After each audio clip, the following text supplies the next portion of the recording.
بسم الله الرحمن الرحيم ومن أحسن قولا ممن دعا إلى الله وعمل صالحا وقال إنني من المسلمين. السلام عليكم ورحمة الله وبركاته. إن الحمد لله نحمده ونستعينه ونستغفره ونعوذ بالله من شرور أنفسنا ومن سيئات أعمالنا. من يهده الله فلا مضل له ومن يضلل فلا هادي له وأشهد أن لا إله إلا الله وحده لا شريك له وأشهد أن محمدا عبده ورسوله صلى الله تعالى عليه وعلى آله وصحبه وسلم تسليما كثيرا أما بعد. সম্মানিত দিনী ভাতৃমণ্ডলী, আল্লাহ রাব্বুল আলামিনের প্রশংসা এবং প্রিয় নবী মুহাম্মদ রাসূলুল্লাহ সাল্লাল্লাহু আলাইহি সাল্লামের উপর সালাতু সালামের পর আজ রবিবার 26শে সফর 1443 হিজরি মোতাবেক 3রা অক্টোবর 2021 আমাদের ধারাবাহিক আলোচনা নাজাত প্রাপ্ত দলের আকীদা পর্ব নম্বর 61। বিষয়বস্তু শাফাআত, সুপারিশ যাকে বলা হয় আমাদের বাংলা বা উর্দু ফার্সি ভাষায়। শাফাআতের প্রতি ঈমানের দলিল এবং কার পক্ষ থেকে সুপারিশ হবে, কার জন্য হবে, কখন হবে, এ হচ্ছে আজকের বিষয়বস্তু। লেখক ইমাম হাফিজ হাকামি রহমতুল্লাহ আলাইহি এই মর্মে আজকের দর্শে যে কথাগুলি আলোচনা করব তাতে 12টি আয়াত নিয়ে এসেছেন এবং 2-3টি হাদিস নিয়ে এসেছেন। সবগুলি আয়াতের সম্পর্ক শাফাআতের সাথে। তো দেখা যাক লেখক কি বলছেন। বলছেন মা দালিলুল ঈমান বিশ-শাফাআহ, শাফাআতের প্রতি ঈমানের দলিল প্রমাণ কি, অমিম্মান তাকুন এবং সুপারিশ কার পক্ষ থেকে হবে, ওয়ালিমান তাকুন এবং সুপারিশ কার জন্য হবে, ওমাতা তাকুন এবং কখন সুপারিশ হবে।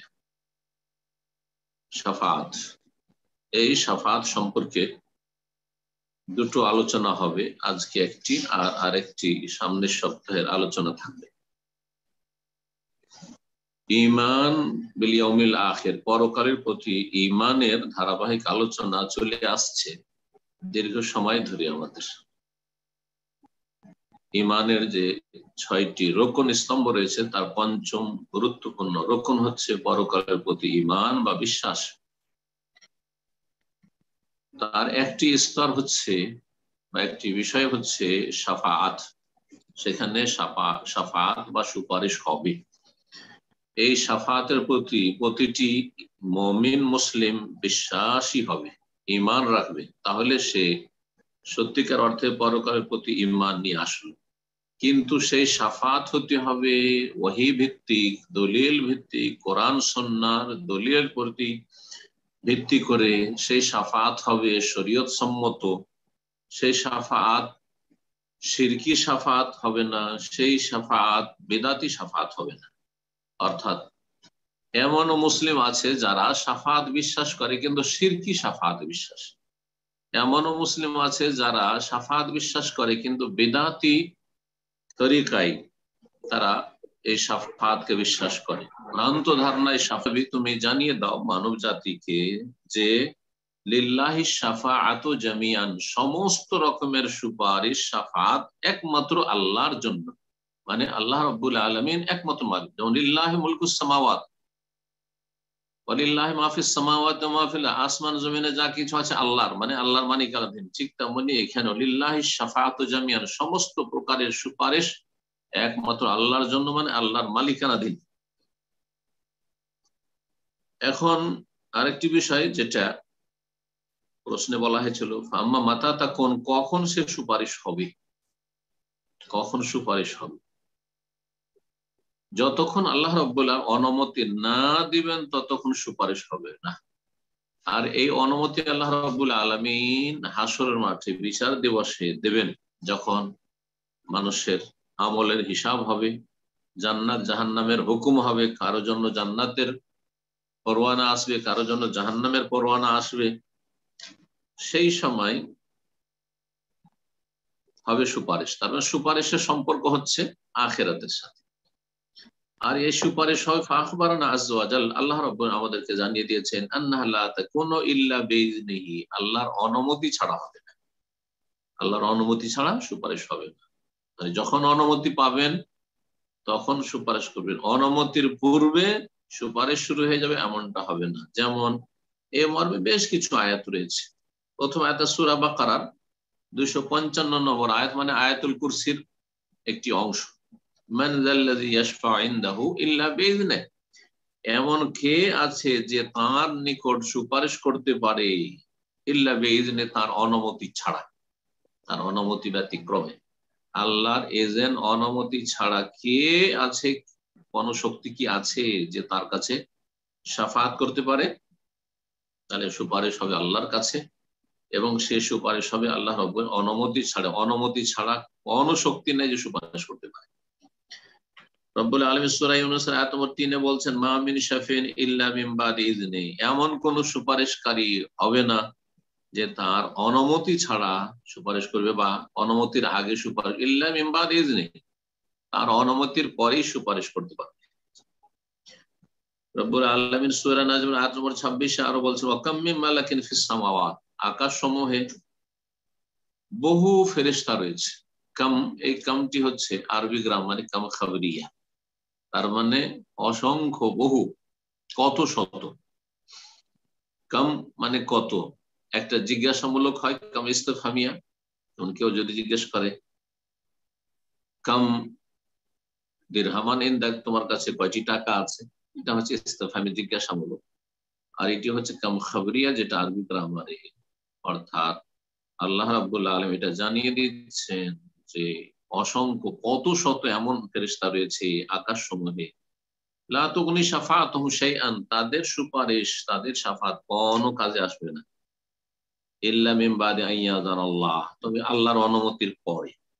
তাহলে ফেরেশতা জিবরাইল, মিকাইল, ইসরাফিল তারাও সুপারিশ করবেন আয়াত প্রমাণ করে, কিন্তু কখন? আল্লাহর অনুমতির পরে, তার আগে কোনো ক্ষমতা নেই সুপারিশের। তাহলে অনুমতি এক হইলো সুপারিশকারীর জন্য, আর কার জন্য? লেমাই আসা, যার জন্য আল্লাহ চাইবেন। এই নয় যে যখন অনুমতি হয়ে গেল যাকে তাকে আমি জান্নাতে নিয়ে চলে যাব। ফেরেশতা, আম্বিয়া, রসুলগণ বা যারা সুপারিশকারী হবেন, তারা যাকে ইচ্ছা মনের মতো লোককে জান্নাতে নিয়ে চলে যাবেন না। লেমাই আসা, যার সম্পর্কে আল্লাহ চাইবেন, ওয়ারদা, এবং যাকে আল্লাহ পছন্দ করে, যার উপর আল্লাহ সন্তুষ্ট হবে, আল্লাহ রেজামন্দি, সন্তুষ্টি শর্ত। তাহলে দুটো শর্ত আমরা জানতে পারলাম এখন পর্যন্ত, আর এগুলি বারবার করে সেই আয়াতগুলিতে আসবে। একটা হচ্ছে আল্লাহর এজেন্ট, অনুমতি, আর একটি হচ্ছে আল্লাহ রেজা, মানে আল্লাহ সন্তুষ্টি। আল্লাহ রাব্বুল যতক্ষণ পর্যন্ত রাজি না হবেন যে এর জন্য সুপারিশ করতে পারবে, ততক্ষণ সুপারিশ হবে না। এবং যার জন্য আল্লাহ রাজি হবেন তার ক্ষেত্রে অনুমতি দেবেন। সূরা সাবার আয়াত নম্বর 23 আল্লাহ বলছে ওয়ালা তানফাউ শাফাআতু ইনদাহু, আল্লাহর নিকটে সুপারিশ, শাফাত কোনো কাজে আসবে না, ইল্লা লিমান আযিনা লাহ, তবে যার জন্য আল্লাহ অনুমতি দেবেন, যার জন্য আল্লাহ অনুমতি দিবেন, যাকে অনুমতি দিবেন এবং যার জন্য দেবেন। ওয়া আম্মা মিম্মান তাকুন, এখানে এক একটি করে বলছেন যে কার পক্ষ থেকে সুপারিশ হবে আর কার জন্য হবে। তো কার পক্ষ থেকে সুপারিশ হবে বলছেন ফাকামা আখবারানা তাআলা, যেমন আল্লাহ জানিয়েছেন আন্নাহা লা তাকুনা ইল্লা মিন বাদি ইজনি, যেমন আল্লাহর অনুমতির আগে হবে না, বরং অনুমতির পরেই সুপারিশ হবে, ঠিক তেমনি আখবারানা আইজান, এটাও জানিয়ে দিয়েছে আন্নাহু লা ইয়াযানু ইল্লা লিআউলিয়াইহি, অনুমতি দিবেন একমাত্র তার আউলিয়াদেরকে, তার বন্ধুদেরকে, তার নেক বান্দাদেরকে, আল মুরতাদিন আল আখিয়ার, যারা আল্লাহর সন্তোষ ভাজক, আল্লাহ রাব্বুল যাদের উপর সন্তুষ্ট হবেন, আল আখিয়ার, এবং যারা নেক, সৎকর্মশীল যারা। যেমন আল্লাহ রাব্বুল বলছে লা ইয়াতাকাল্লামুন, সেই দিন কোন ব্যক্তি কথা বলতে পারবে না, ইল্লা মান আযানা লাহুর রহমান, তবে যাকে পরম করুণাময় আল্লাহ রাব্বুল আলামিন অনুমতি দিবেন সুপারিশের জন্য কথা বলার জন্য। ওয়াকালা সওয়াবা, এবং সে সঠিক কথা বলবে। ওয়াকালা সওয়াবার একটি তাফসীর হচ্ছে সে সঠিক কথা বলবে, অর্থাৎ এমন কথা নেই যেটার অনুমতি নেই, এমন কিছু নাই যেটা অনেক বিদআতপন্থীরা ভাবে যে সেখানে যা ইচ্ছা তাই করবে, সুপারিশ করতে গিয়ে আল্লাহর ওলিরা নিজের ক্ষমতায় তারা নিয়ে চলে যাবে, না, এরকম না। সঠিক কথা, কোরআন সুন্নাহ ভিত্তিক যে শাফাআত রয়েছে সেই শাফাআতের কথা বলবে, অর্থাৎ যাদের জন্য অনুমতি রয়েছে। এমন নয় যে কেউ ঈমান ভঙ্গ করে মারা গেছে, বড় শিরক করে মারা গেছে, তার জন্য সুপারিশ হবে। আর এমন নয় যে তারা শিরক বিদআতে ধর্মকর্ম মানুষকে শিখিয়ে গেছে আর তাদের কবরগুলি পাকা করে পূজা করা হচ্ছে, মাজার পূজা, আর তাদের সম্পর্কে এই ধারণা যে এরাই হচ্ছে ওলি আউলিয়া আর এরাই সুপারিশ করবেন, না না, এটা হবে। শিরকি আকীদার লোকও সুপারিশ করবে না, কারণ তারা নিজের ইসলামকে ধ্বংস করে ফেলেছে, এবং শিরকি আকীদার লোকদের জন্য সুপারিশ হবে। হ্যাঁ, তো বলছিলেন লেখক, যেটা বলছিলাম যে কার পক্ষ থেকে সুপারিশ হবে, আল্লাহ জানিয়েছেন যে অনুমতির পরে সুপারিশ হবে, এবং এটাও জানিয়েছেন যে সুপারিশ হবে একমাত্র আল্লাহর ওলিদের পক্ষ থেকে। আর আল্লাহর সবচেয়ে বড় ওলি হচ্ছেন আম্বিয়া রসুলগণ। এটা কি আমাদের দেশের বাঙালিরা জানে?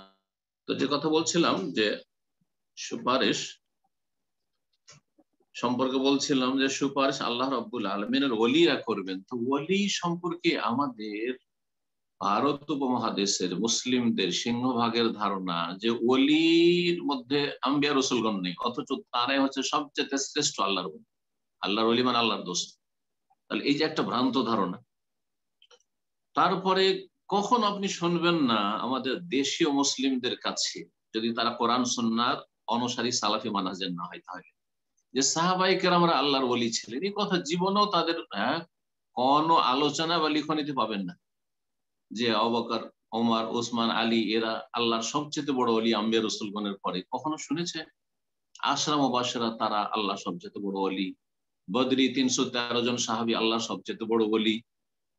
তারপরে সাহাবায়ে কেরামগণ সবাই আল্লাহর ওলি, এসব কথা শুনেছেন না? আমাদের দেশে ওলি কাকে শুনেছেন? ওলি ওরা যাদের অনেক মরিদান ছিল তাদের জীবদ্দশায়, আর তারা যখন মারা গেছে তাদের কবরগুলিকে পাকা করা হয়েছে, কবরে চাদর চড়ানো হয়েছে, কবরকে ফুল দিয়ে সাজানো হয়েছে, কবরে ওরস লাগানো হচ্ছে, আর কবরে পূজা হচ্ছে, সেজদা হচ্ছে, সে আর ভিড় ভাড়ের শেষ নাই, আর সেগুলি শিরকের আস্থানে পরিণত হয়েছে। এরা হচ্ছে আল্লাহর ওলি।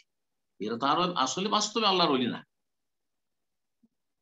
ইল্লা মাশাআল্লাহ এমন হয়তো খুব কম হবে যাদের আকীদা শুদ্ধ ছিল, তাদের আকীদায় ঝামেলা ছিল না, কিন্তু তারা মারা যাওয়ার পর তাদের কবরগুলি পূজা শুরু হয়েছে, এইরকম খুব কমই পাবে। যাদের কবরগুলির পূজা হচ্ছে প্রায় অধিকাংশই দেখবেন তাদের আকীদাতে সুফিজমের গোমরাহি ছিল, যার ফলে আল্লাহ রাব্বুল আলামিন কি করেছে, তাদের অতি ভক্তি তাদের জীবদ্দশায় তারা পছন্দ করেছে, অতি ভক্তি তাদের করা হয়েছে। তাদের মারা যাওয়ার পরে তাদের কবরগুলির অতি ভক্তি শুরু হয়ে থেকে সেখানে শিরকের আস্তানা তৈরি হয়েছে। জি, ইল্লা মাশাআল্লাহ কোন জায়গায় যদি ইমাম আবু হানিফা, ইমাম শাফি, মালিক, আহমদের কবরকে কেউ মাজার বলে, তাহলে তারা এসব থেকে মুক্ত ছিলেন, তারা উম্মতকে সতর্ক করেছেন। কিন্তু গায়ের জোরে বিদআতপন্থীরা এসবকে মাজার বানিয়ে তাদের পূজা শুরু করেছে। জি, তো আল্লাহর ওলি সম্পর্কে আমাদের প্রথম এই সংশোধন করতে হবে, আল্লাহর ওলি কারা। যেমনটা আল্লাহ রাব্বুল আলামিন ওলি মানব জাতির মধ্যে আম্বিয়া রাসূলগণ প্রথম, তারপরে সাহাবায়ে কেরামগণ, তারপরে তাবেঈনগণ, তারপরে তাবা তাবেঈনগণ, খায়রুল কুরুন স্বর্ণযুগের মানুষরা, তারপরে হচ্ছেন আইম্মা মুহাদ্দিসিন, আইম্মা ফুকাহা, উলামায়ে কেরাম, যাদের ইলম ছিল এবং আমল ছিল এবং কোরআন সুন্নাহর তারা অনুসারী। বিদআতপন্থী কখন আল্লাহর ওলি? বিদআত করে কাবিরা গুনাহ করেছে আর বলবেন আল্লাহর বন্ধু? না, আল্লাহর বন্ধু না, আল্লাহর দ্বীনের দুশমন তারা, সহিহ সুন্নাহর দুশমন তারা, সহিহ আকীদার দুশমন। তারপর আল্লাহর ওলি কোত্থেকে আল্লাহর ওলি হয়? তারা আল্লাহ রাব্বুল আলামিন বোঝার তৌফিক দান করে এবং সংশোধনের তৌফিক দান করে। আর ফেরেশতা জগৎ আল্লাহর ওলি, ফেরেশতারাও আল্লাহর ওলি, সেই জন্য ফেরেশতারাও সুপারিশ করবেন, যেমন এর আগে একটি আয়াত বললাম। জি,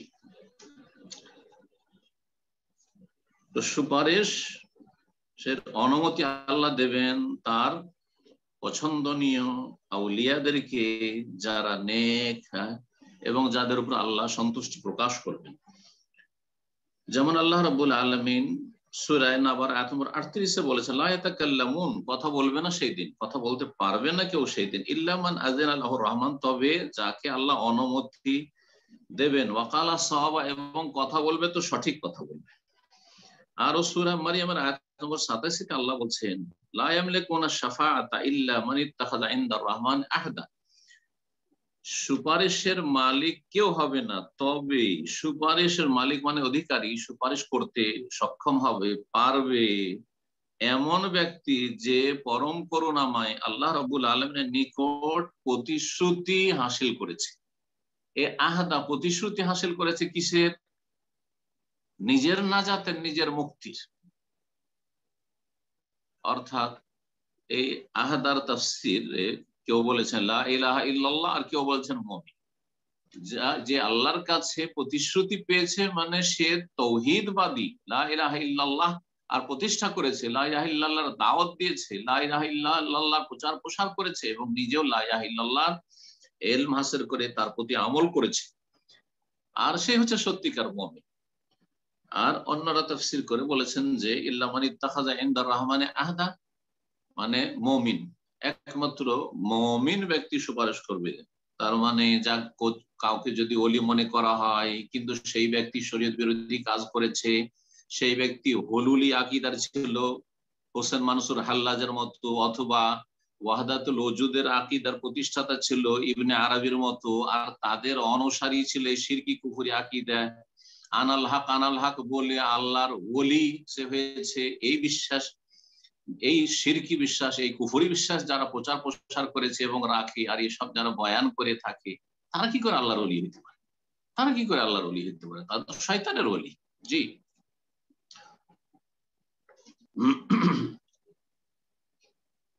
তারপরে লেখক বলছেন, ও আম্মা লিমান তাকুন, সুপারিশ কার জন্য? এতক্ষণ আলোচনা হচ্ছিল যে সুপারিশ কার পক্ষ থেকে হবে, সুপারিশ কার জন্য হবে। বলছে ফাখবর আন্নাহু লা ইয়াজানু ইল্লা লা ইয়াজানু আন ইয়াশফা ইল্লা লিমান ইরতাদা। আল্লাহ রাব্বুল আলামিন এটাও জানিয়ে দিয়েছেন যে আল্লাহ অনুমতি দিবেন একমাত্র সুপারিশের জন্য ওই সব লোকের ক্ষেত্রে যাদের উপর আল্লাহ রাজি থাকবেন। আল্লাহর অবাধ্য, গুনাহগার, কিন্তু ঈমান ইসলাম ভঙ্গ করে মারা যায়নি, এমন অপরাধ করেনি যে সুপারিশযোগ্য নয়, বড় শিরকে লিপ্ত ছিল না, বড় শিরকের ওপর মারা যায়নি, কিন্তু তাদের পাপ থেকে গেছে, তাদের হাসানাত নেকিও ছিল, তাদের সাইয়াত গুনাহও ছিল, যাদের ক্ষেত্রে আল্লাহ সন্তুষ্টি প্রকাশ করবেন যে হ্যাঁ ঠিক আছে, এই শ্রেণীর লোকদের জন্য সুপারিশ করতে পারা। কি হয়েছে, নাস্তিকের জন্য সুপারিশ করবে যেমন সম্ভব নয়, তেমন কেউ বহুত্ববাদী মুশরিক মাজার পূজারীর জন্য সুপারিশ করবে, অসম্ভব কথা। জি, যেমন আল্লাহ রাব্বুল বলছে সূরা আম্বিয়া আয়াত নম্বর 28, ওয়ালা ইয়াশফাউনা ইল্লা লিমান ইরতাদা, আর যারা সুপারিশ করবে তারা সুপারিশ করতে পারবে না তবে লিমান, ওই ইল্লা লিমান, ওই সব লোকদের জন্য, ইরতাদা মানে আল্লাহ যাদেরকে পছন্দ করবে, যাদের আল্লাহ রাজি হবে।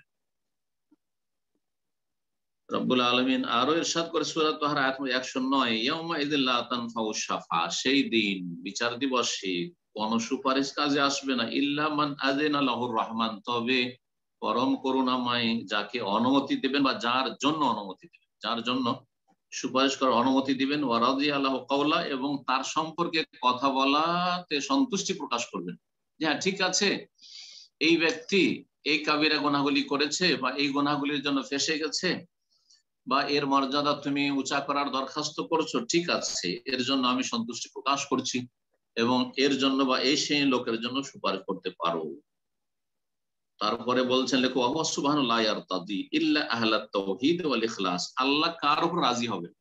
বলছে আল্লাহ একমাত্র রাজি হবেন আহলে তাওহীদ, যারা তাওহীদবাদী, তাওহীদ প্রতিষ্ঠাকারী, তাওহীদ আকীদাতে প্রতিষ্ঠা করেছে, ইবাদত বন্দেগীতে প্রতিষ্ঠা করেছে, জীবনের প্রতিটি ক্ষেত্রে আল্লাহর একত্ব প্রতিষ্ঠা করেছে, ওয়াল ইখলাস, এবং যারা নিষ্ঠাবান, যাদের তাওহীদের জায়গায় শিরক ছিল না, যাদের তাওহীদের জায়গায় মুনাফিকি নাস্তিকতা ছিল না, যাদের তাওহীদের জায়গায় কুফর ছিল না, ইখলাস, নিষ্ঠা ছিল তাদের। ওয়াম্মা গায়রুহুম, পক্ষান্তরে তৌহিদবাদী ছাড়া, যারা তৌহিদ প্রতিষ্ঠাকারী তাদের ছাড়া অন্যরা, অর্থাৎ বহুত্ববাদী যারা, তাদের সম্পর্কে আল্লাহ বলছে ফাকালা তাআলা মালিজ জালিমিন মিন হামিমি ওয়ালা শাফিয়তা, জালেমদের জন্য না কোনো অন্তরঙ্গ বন্ধু থাকবে সেই দিন, ওয়ালা শাফি, না কোনো সুপারিশকারী থাকবে, ইয়তা, যার কথা মানা হবে। সূরা গাফির, যার অপর নাম হচ্ছে সূরা আল মুমিন, আয়াত নম্বর 18। রব্বুল আলামিন সূরা শুআরা আয়াত নম্বর 100-তে ইরশাদ করেছে ফামা লানা মিন শাফিঈন ওয়ালা সাদীকিন হামিম, জাহান্নামীরা সেই দিন আক্ষেপ করে বলবে, যারা স্থায়ী জাহান্নামী, বড় শিরক, বড় কুফরি করে দুনিয়া থেকে চলে গেছিল, ফামা লানা মিন শাফিঈন, আমাদের জন্য কোনো সুপারিশকারীও নেই, ওয়ালা সাদীকিন হামিম, না কোনো আমাদের অন্তরঙ্গ বন্ধু রয়েছে। এখানে না কোনো বন্ধু কাজে আসলো, দুনিয়া অনেক বন্ধু বান্ধব ছিল, না কোনো সুপারিশকারী আমাদের জন্য রয়েছে। রব্বুল আলামিন আরো বলছেন তাদের সম্পর্কে সূরা মুদাসসির আয়াত 48-এ।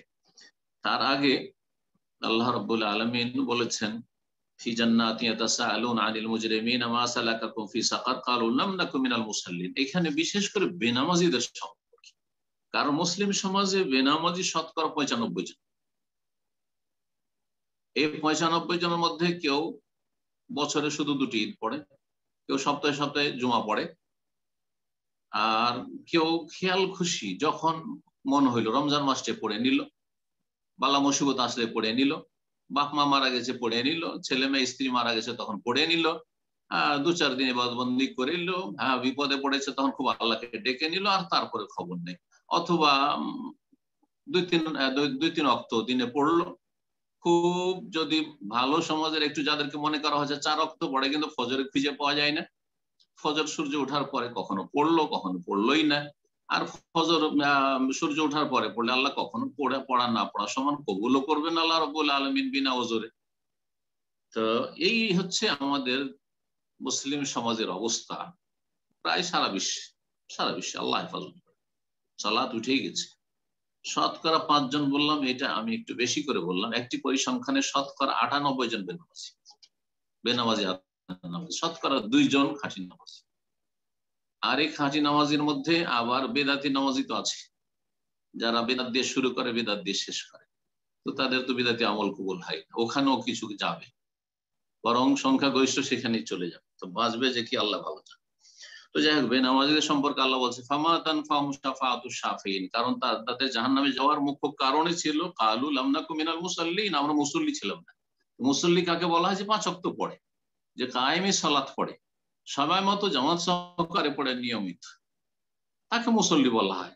এই নয় যে একটা লোক সূর্য ওঠার পরে অফিসে যাচ্ছে তখন নামাজ পড়লো আর তাকে মুসল্লি বলা হয় না, সে মুসল্লি নয়। তো জাহান্নামে যাওয়ার, মুসলিম সমাজের জাহান্নামে যাওয়ার অনেকগুলি কাবিরা গুনাহ আছে, কিন্তু সবচেয়ে বড় কাবিরা গুনাহ যেটি মুসলিম সমাজের জাহান্নামে যাওয়ার শিরকের পরে, সেটা হচ্ছে লাম নাকু মিনাল মুসাল্লিন, আমরা মুসল্লি ছিলাম না। সালাত না পড়লে জান্নাত পাওয়া যাবে না, আশা করে বসে থাকিয়েন না, আশা যদি পুরা করতে চান তো কর্ম করেন, আল্লাহ যেন তৌফিক দান করেন।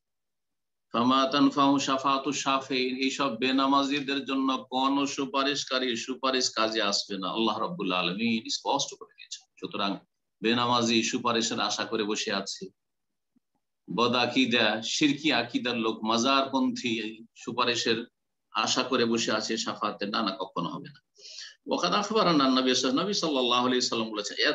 এতক্ষণ পর্যন্ত আমরা 12টি আয়াত এখানে লেখকের কিতাব থেকে উল্লেখ করলাম, তারপরে কয়েকটি হাদিস রয়েছে। নবী সাল্লাল্লাহু আলাইহি সাল্লামের যে লম্বা হাদিস রয়েছে বৃহৎ শাফাআতে উজমা সম্পর্কে, তাতে বলা হয়েছে যে আন্নাহু উতিয়া শাফা, নবী সাল্লাল্লাহু আলাইহি সাল্লামকে শাফাআত দেওয়া হয়েছে। ওয়া সুম্মা আখবারা, তারপরে জানিয়েছে আন্নাহু ইয়াতি, সুপারিশটা কিভাবে হবে। এটি হচ্ছে সবচেয়ে বড় শাফাআত এবং সমস্ত উম্মতের মানুষের জন্য হাসর মাঠের শাফাআত। নবী সাল্লাল্লাহু আলাইহি ওয়াসাল্লাম আসবেন, ফায়াসজুদু তাহতাল আরশ, আরশের নিচে সিজদায় অবনত হবে, ওয়া ইয়াহমাদু রাব্বাহু, রবের প্রশংসা গুণগান করবে, মাহমেদ, এমন এমন প্রশংসামূলক বাক্য দিয়ে, ইউআল্লিমুহু ইয়া, যা আল্লাহ তখন শিখিয়ে দেবে রাসূলুল্লাহ সাল্লাল্লাহু আলাইহি ওয়াসাল্লামকে, যে এই বাক্য দিয়ে আমার প্রশংসা গুণগান করবে। লা ইয়াবদাউ বিশ-শাফাআত আউয়ালান, লেখক বলছেন যে গিয়ে চট করে সুপারিশ শুরু করে দেবেন, আল্লাহ আমি এই ধরনের লোককে আমি জান্নাতে নিয়ে যাব, এই রকম অপরাধীগুলোকে আমি জান্নাতে নিয়ে যাব, বা এদের তুমি যে হিসাবে বিলম্ব হচ্ছে আর পেরেশানির শেষ নেই, কষ্টের শেষ নেই, আল্লাহ তুমি এদের হিসাব হালকা করো, না না এটা হবে না। গিয়েই সুপারিশ শুরু করে এমনটা হবে না। হাত্তা ইউকাল আলো, যতক্ষণ পর্যন্ত রাসূলুল্লাহ সাল্লাল্লাহু আলাইহি ওয়াসাল্লামকে না বলা হবে, যেই সময় রাসূলুল্লাহ সিজদায় পড়ে রয়েছেন, বলবেন আল্লাহ রাব্বুল আলামিন ইরফা রাসাক, হে মুহাম্মদ সাল্লাল্লাহু আলাইহি ওয়াসাল্লাম তুমি তোমার মাথা উঠাও সিজদা থেকে, কুল ইউসমা বলো তোমার কথা শোনা হবে, ওয়াসালতু তা চাও তোমাকে দেওয়া হবে, ওয়াশফা সুপারিশ করো তো শাফা তোমার সুপারিশ গ্রহণ করা হবে। এই হাদিস বুখারী মুসলিমে রয়েছে, বুখারী কিতাবুত তাওহীদে রয়েছে, সহিহ মুসলিমে কিতাবুল ঈমান বাবু শাফাতে রয়েছে, তিরমিজিতে রয়েছে, ইবনে মাজাহতেও রয়েছে। হাদিসের একটি অংশ শুধু বর্ণনা করা হলো, কারণ হাদিস অনেক লম্বা হাদিস রয়েছে।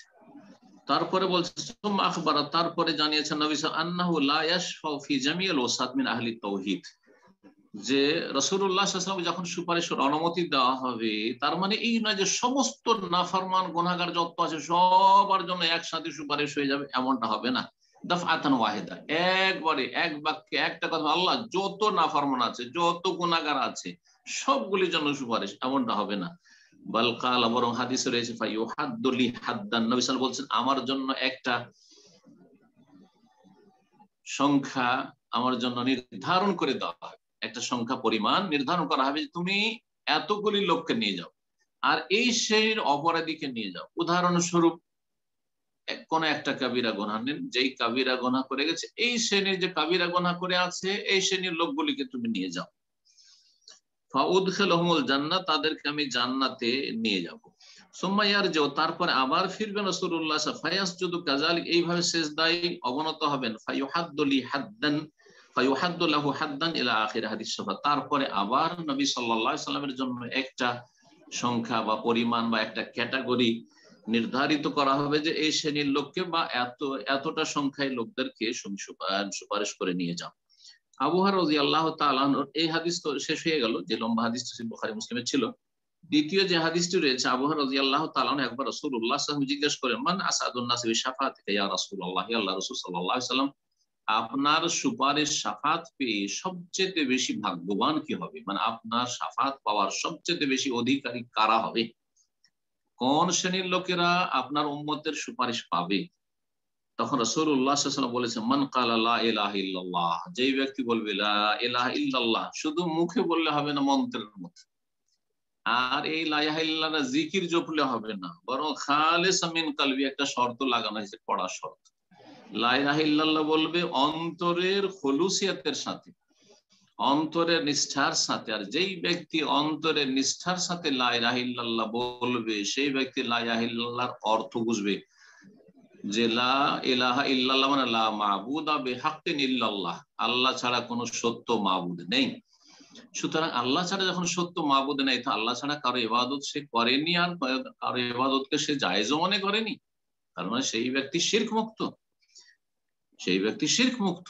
সেই ব্যক্তি যখন আল্লাহকে মাবুদ মেনেছে, তখন কমপক্ষে সর্বনিম্ন তার 5 ওয়াক্ত সালাতের ইবাদত আছে, কারণ মুসলিম জীবনে প্রথম ইবাদত হচ্ছে তাওহীদের পরে সালাত। কিন্তু অপরাধ, অন্যান্য অপরাধ আছে, কোন ফরজে ঘাটতি আছে, অথবা বড় কাবিরা গুনাহে লিপ্ত হয়েছে, আর সেগুলো থেকে হয়তো তওবা করে যায়নি, সুতরাং ফেঁসে গেছে, সেখানে গুনাহের পরিমাণ বেশি হয়ে গেছে ইত্যাদি, তখন তাদের জন্য শাফাত হবে। এখানে আজকের আলোচনা শেষ করছি। ওয়া সাল্লাল্লাহু সাল্লাম আলা নবিয়িনা মুহাম্মদ ওয়া আলা আলিহি ওয়া সাহবিহি আজমাইন। জাযাকাল্লাহু খাইরান। সম্মানিত দিনী ভাই বোনেরা, আমি সকলে একটু মনোযোগ আকর্ষণ করছি, যারা অনেকে হয়তো আমরা কম্পিউটারের মাধ্যমে সরাসরি প্রোগ্রামে ঢুকে থাকি, আমরা অডিও সিস্টেমটা অন করি না, তাদেরকে আমাদের জন্য মিউট করা অনেক সময় একটু ডিফিকাল্ট হয়ে যাচ্ছে। আপনাদের ব্যাকগ্রাউন্ড নয়েজ হচ্ছে, আপনাদের প্রতি অনুরোধ থাকবে যখনই আমরা প্রোগ্রামে ঢুকবো অডিও সিস্টেমটা অন করে দিবেন, যাতে করে আমাদের অটো সিস্টেমে আপনাদের ফোনগুলো মিউট হয়ে যায়, তাহলে আলোচনাতে ব্যাঘাত ঘটবে না ইনশাআল্লাহ। তো ইনশাআল্লাহ আমরা সময় না নিয়ে এখনই প্রশ্নোত্তর পর্বে চলে যাচ্ছি ইনশাআল্লাহ। তো আমরা শুরুতেই প্রশ্ন নিব। প্রশ্ন করবেন সাকিব হাসান, আপনি প্রশ্ন করুন।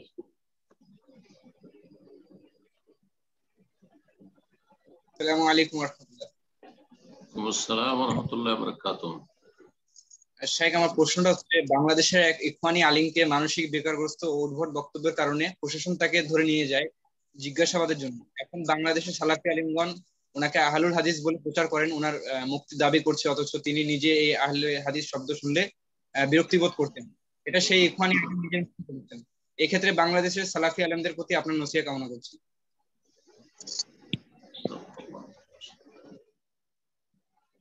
বিসমিল্লাহির রহমানির রহিম, আলহামদুলিল্লাহ ওয়াসসালাতু ওয়াসসালামু আলা রাসূলিল্লাহ ওয়া আলা আলিহি ওয়া সাহবিহি আজমাইন ওয়া বাদ।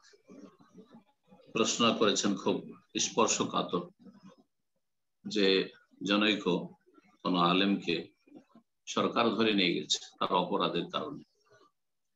সরকারের অধিকার আছে দেশের যে কোনো নাগরিকের ক্ষেত্রে খোঁজ খবর নেওয়ার, এবং সে যদি আসলে অপরাধী হয় তাহলে তাকে শাস্তি দেবে, আর যদি অপরাধী না হয় তাহলে তাকে ছেড়ে দেবে, জুলুম করবে না।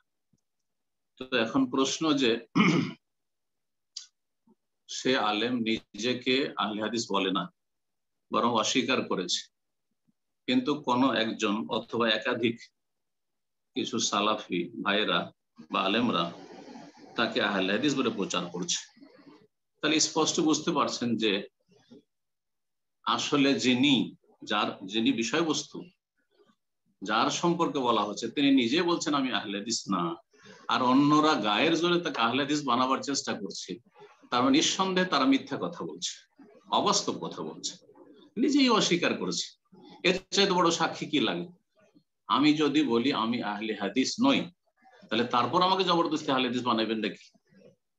কেউ যদি বলে আমি মুসলিম নই, তারপর না না না তুমি মুসলিম, কে বললো মুসলিম না, জবরদস্তি তাকে মুসলিম বানাবেন নাকি? তো আসলে হচ্ছে কি, এই ক্ষেত্রে শাইখুল ইসলাম ইবনে তাইমিয়া রাহমাতুল্লাহ আলাইহ একটি খুব গুরুত্বপূর্ণ উক্তি রয়েছে, সেটা এখানে প্রযোজ্য।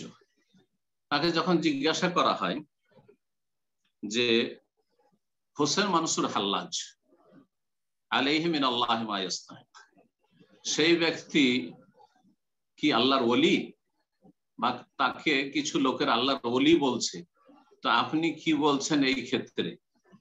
তখন ইমাম ইবনে তাইমিয়া রাহিমাহুল্লাহ বলেছিলেন যে হাল্লাজকে যে ওলি বলবে, আল্লাহর ওলি বলবে, সেই ব্যক্তি হয় সে জাহেল, ইম্মা জাহেলুন আও মিসলাহু, হয় সে মূর্খ জাহেল, আর না হলে তার মতোই, তার মতবাদে বিশ্বাসী, তার মতবাদে বিশ্বাসী। তো যেই আলেম নিজে বলছে আমি সালাফি নই, তারপরে তাকে যেই ব্যক্তি সালাফি বা আহলে হাদিস বলার চেষ্টা করছে, সে হয়, আমি জাহেল শব্দটি এখানে বলবো না, যদিও বললেও কোনো দোষ নেই, কিন্তু আমাদের বাংলা ভাষীরা জাহেল শব্দটিকে একটু গাল মনে করে না। যে ব্যক্তি জানে না সে হচ্ছে জাহেল। আলেমের যে এই বিষয়টি জানে না, তো এই বিষয়ে জাহেল। ধরেন একটা মাসলা আমার জানা নেই, সে মাসলা সম্পর্কে আমি জাহেল, এটা কোনো গাল না আমার জন্য। জি জি। আর অনেক মশলা আমরা জানি না, অনেক মশলার ক্ষেত্রে আমরা জাহেল, জি, যদি অনেক কিছু জানছি কিন্তু অনেক কিছুই জানি না, জি, বরং অল্পই জানছি। তো কথা হচ্ছে যে জাহেল বললে কোনো দোষ নেই, কিন্তু আমি একটু হালকা করে বলবো সেই ব্যক্তি মোগাফফাল, সে আসলে মোগাফফাল, জি, আরবি যারা বুঝে যথেষ্ট বুঝে, সেই ব্যক্তি আসলে গাফিল, খোঁজ খবর রাখে না আসলে যে কাকে আহলে হাদিস বলতে হবে, কাকে সালাফি বলতে হবে, আর কাকে সালাফি আহলে হাদিস বলা চলবে না, মুগাফফাল সে আসলে। আর না হলে মিসল তার মতোই আসলে, মানে সেই ব্যক্তি যাকে সে আহলে হাদিস বানাচ্ছে সে আহলে হাদিস নয়, সে হচ্ছে ইখওয়ানি, সে হচ্ছে জামাতি। আর যেই ব্যক্তি সার্টিফিকেট সেও জামাতি, কিন্তু সে জানছে যে বর্তমান যে পরিস্থিতি, সেখানে জামাতি বললে আমারও বিপদ রয়েছে, আর জামাতি বললে তারও বিপদ রয়েছে, তার বিপদ বাড়বে, সুতরাং না, তাকে আহলে হাদিস বানাবার চেষ্টা করি, তাকে আহলে হাদিস বানাবার চেষ্টা করি, তাহলে আমারও লাভ হবে, তারও লাভ হবে। যারা এইসব যে আহলে হাদিস, এই যে বাংলা ভাষাভাষী, অনেকে কিন্তু আহলে হাদিস বলে পরিচিত, অনেকে সালাফি আলেম বলে পরিচিত হয়ে গেছে, কিন্তু আসলে মূলত এরা সালাফি নয়।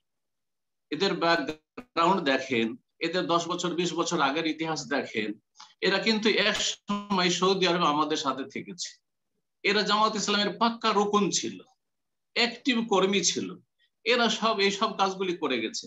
আর তারপরে দেশে গিয়ে দেখছে অবস্থা তো মানে প্রতিকূল অবস্থা, সুতরাং সেখানে গিয়ে অন্যরকম তারা ভান করা শুরু করেছে, আহলে হাদিস সেজেছে। আসলে কতটা আহলে হাদিস হয়েছে এই সময়গুলি যে ধীরে ধীরে গড়ে যাচ্ছে, এতে আপনারা ভালো করে বুঝতে পারেন যে কতটা তারা আহলে হাদিস হয়েছে। আল্লাহ যেন বুঝার তৌফিক দান করেন, এবং এইরকম যারা মুখোশধারী আহলে হাদিস হয়ে আছে তাদের মুখোশ উন্মোচন করার জন্য তৌফিক দান করেন। যদি এই বক্তা, যে বক্তাকে আহলে হাদিস বলা হচ্ছে গায়ের জোরে, সে যদি আহলে হাদিস হবে, তো সৌদি আরবে কয়েক বছর আগে যখন প্রোগ্রাম করার জন্য এসেছিল, আমি তখন দুবাইয়ে ছিলাম, সেই সময় তার প্রোগ্রাম কেন বন্ধ করা হলো? সৌদি আরবে কোনো আহলে হাদিস আলেমের প্রোগ্রাম বন্ধ করা হবে? হয়নি, আর হবে না। আলহামদুলিল্লাহ আমরা আছি, 23 বছর ধরে আছি, আর আলহামদুলিল্লাহ আমাদের সব প্রোগ্রাম হচ্ছে। সরকার জানছে যে কারা কোরআন সুন্নাহর কথা বলে আর কারা কোরআন সুন্নাহকে ভেঙে তারা ধর্মের নামে রাজনীতি করে, কারা গদিবাদী ওরা জানে। যার ফলে আলহামদুলিল্লাহ আহলে হাদিস ওলামারা সৌদি আরবে দাওয়াতের কাজ করে যাচ্ছে, আর ইনশাআল্লাহ করতে থাকবে। কিন্তু যখন এই ইখওয়ানি জামাতি আসলো, তখন তার এখানে বক্তব্যকে বন্ধ করা হলো আলহামদুলিল্লাহ প্রশাসনের পক্ষ থেকে। এবং এখন বরং তার যে গুমরাহিগুলি একের পর এক শত শত যখন গুমরাহি তার শুরু হলো কয়েক বছর আগে থেকে, তার আগে তো সে মুখোশ পরিধান করেছিল, বোঝা যাচ্ছিল না, যদিও সে জামাতি ছিল। কিন্তু এই যে গুমরাহিগুলো একবার স্পষ্ট গুমরাহি, যেগুলি তাদের দলের লোকেরাও বলছে যে না এগুলো তাদের ভুল, তার ভুল, তো সেই সময় আমি বললাম আলহামদুলিল্লাহ যে সৌদি আরবে তার প্রোগ্রাম বন্ধ করা হয়েছিল, না হলে এতে আরো লোকেরা গুমরাহ হইত যে সৌদি আরবে সে প্রোগ্রাম করে এসছে। তো আশা করি বুঝতে পেরেছেন বিষয়টি, এবং মনে রাখবেন যে যারা সার্টিফিকেট দিচ্ছে তারা কেমন সালাফি এটাও দেখার বিষয় রয়েছে। জমিয়তে আহলে হাদিস কি বলেছে? বাংলাদেশ জমিয়তে আহলে হাদিস বলেছে যে এই বক্তা সালাফি আহলে হাদিস। আন্দোলন আহলে হাদিস বলেছে যে এই বক্তা সালাফি। আর যদি বলে আর সেটা অবাস্তব হয়, তো সেটাও দলিল নাই কিন্তু। কারণ এক সময় এমন তারা আহলে হাদিসের কাছাকাছি এসেছে যে কিছু আহলে হাদিস প্রতারিত হয়েছে। গিররুন করিম হাদিসে রয়েছে, সুনান আবু দাউদ আর তিরমিজির হাদিস, আল মুমিনু গিররুন করিম। তো আমাদের আহলে হাদিস ভাইয়েরা গিররুন করিম, এরা ধোঁকা খেয়ে যায়, একটু প্রতারিত হয়ে যায়, আর এরা আখলাকের দিক থেকে করিমুল আখলাক। সুতরাং এরা করেছে কি নিজের স্টেজে নিয়ে এসে হাজির করে, সালাফি কনফারেন্সে নিয়ে এসে হাজির করে দিয়েছে। তো এগুলো যে ভুলগুলো হয়ে গেছে, ইজতিহাদি ভুলগুলো হয়ে গেছে, আর ভুল তারা মানে বুঝেছে যে হয়তো সালাফি, কিন্তু আসলে সালাফি নয়, ধোঁকা খেয়েছে।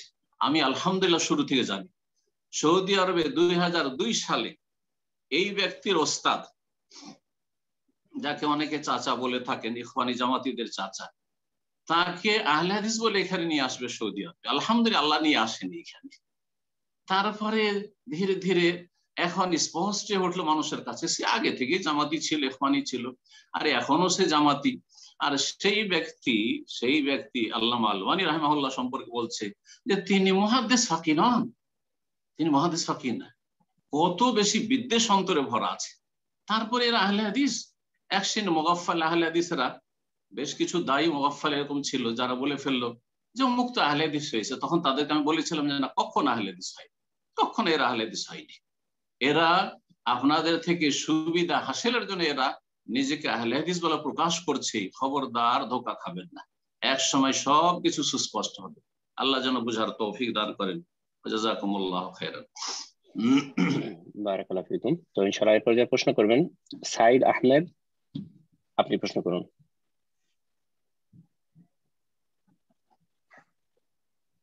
আসসালামু আলাইকুম ওয়া রাহমাতুল্লাহি ওয়া বারাকাতুহু। আসসালামু ওয়া রাহমাতুল্লাহি ওয়া বারাকাতুহু।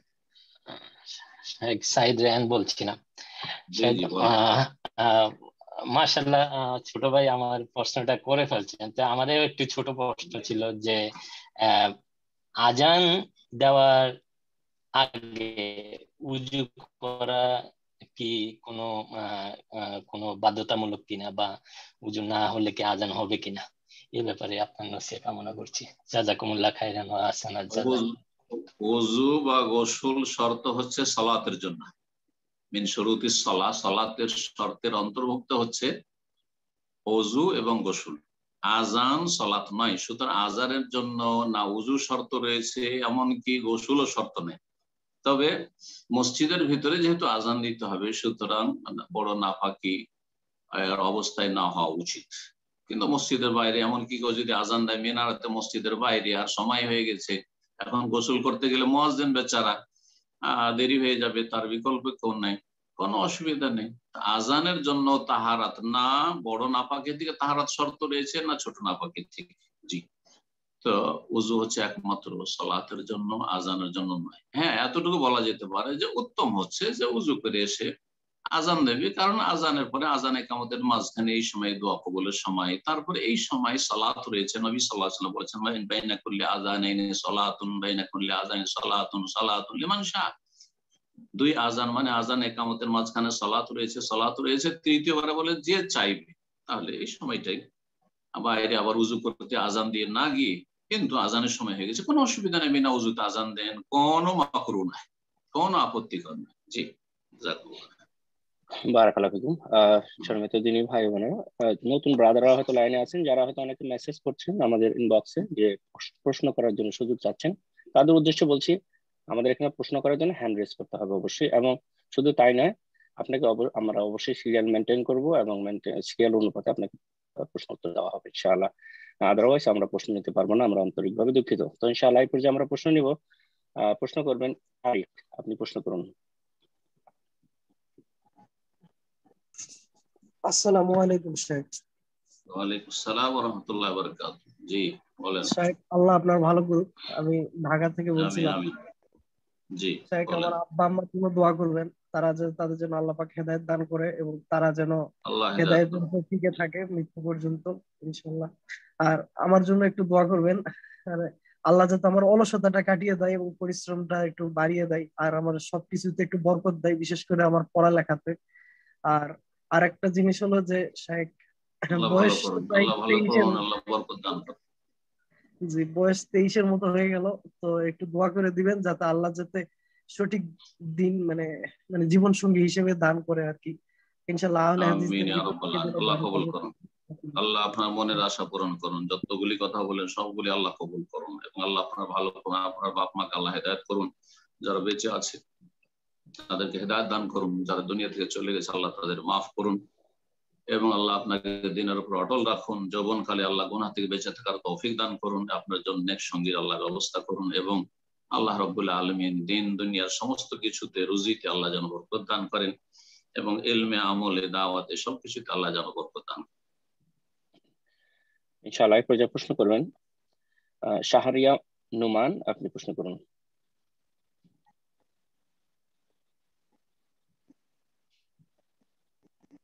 আসসালামু আলাইকুম শেখ। ওয়ালাইকুম আসসালাম ওয়া রাহমাতুল্লাহি ওয়া বারাকাতুহু। জি জি শেখ, আমার একটা প্রশ্ন হচ্ছে, আমি বাংলাদেশ থেকে বলছি। তো আমি এক আলেমের বলেন। সম্পর্কে জানতে চাচ্ছি। সে বলছে যে এক আলেম বলেছেন যেরকম যে আহলে হাদিসদের মতের বাইরে গেলে তারা সহিহ হাদিসকেও ইনকার করে, জয়ীফ বলে বা বাতিল বলে, টনটনে সহিহ হাদিসকেও তারা অস্বীকার করে। এবং এই আলেম সাধারণ আহলে হাদিসদের মুকাল্লিদ বলেছেন, আর কারণ তারা নাসিরউদ্দিন আলবানীর তাকলিদ করে থাকেন তার মতে। তো এই আলেমের বক্তব্য শোনা বা শেয়ার করা যাবে কিনা? যদি জাযাকাল্লাহ এমন খাইরান। কথা বলে, এমন কথা যদি কোনো আলেম বলে থাকে, সব মিথ্যা কথা বলেছে, সে মিথ্যা কথার আশ্রয় নিয়েছে, এবং সে ধোঁকা দিয়েছে, আর সে আহলে হাদিস সম্পর্কে অতিরঞ্জন করেছে। প্রথম কথা, ডাহা মিথ্যা কথা যে আহলে হাদিসরা সহিহ হাদিসকে অস্বীকার করে, ভুল কথা। একটা প্রমাণ করে দিই কোন ক্ষেত্রে যে একটা সহিহ হাদিস, আর সেই সহিহ হাদিস আমল করে না। যেটা আপনি সহিহ বলছেন সেটা আহলে হাদিস ওলামাদের কাছে, মুহাদ্দিসিন কিরামদের কাছে জয়ীফ, অথবা দুটোর মধ্যে বেশি সহিহ যেটা। যেমন আমি একটা বিষয়ে জানি, একজনের কথা শুনলাম, হয়তো সেই ব্যক্তির কথাই বলছেন নাকি, আল্লাহু আলাম। সে বলছে যে ঈদের তকবীর যেমন 12 তকবীর সহিহ, তেমন আপনার 6 তকবীর সহিহ। তো অনেকের কাছে 6 তকবীর সহিহ নয়, আছে হাদিস কিন্তু সহিহ নয়। আর যাদের কাছে সহিহ, তো 12 তকবীরটা বেশি সহিহ। তো যেটা বেশি সহিহ, আসাহ, সহিহর ওপর অগ্রাধিকার পাবে। এটা হচ্ছে আহলে হাদিসদের কথা। বা সৌদি আরবে আপনার আহলে হাদিসও রয়েছে, আর হানাবেলাও রয়েছে, তারা সবাই 12 তকবীর। তারাও তো জানে, তাদের হাম্বলি ওলামারা অনেকে বলেছেন যে 6 তকবীর হাদিস সহিহ, কিন্তু তার চাইতে বেশি সহিহ 12 তকবীর। সেই তো 12 তকবীর আমল আছে। সৌদি আরবের কোন ঈদগাহে 6 তকবীরের উপর কখনো আমল হয় না।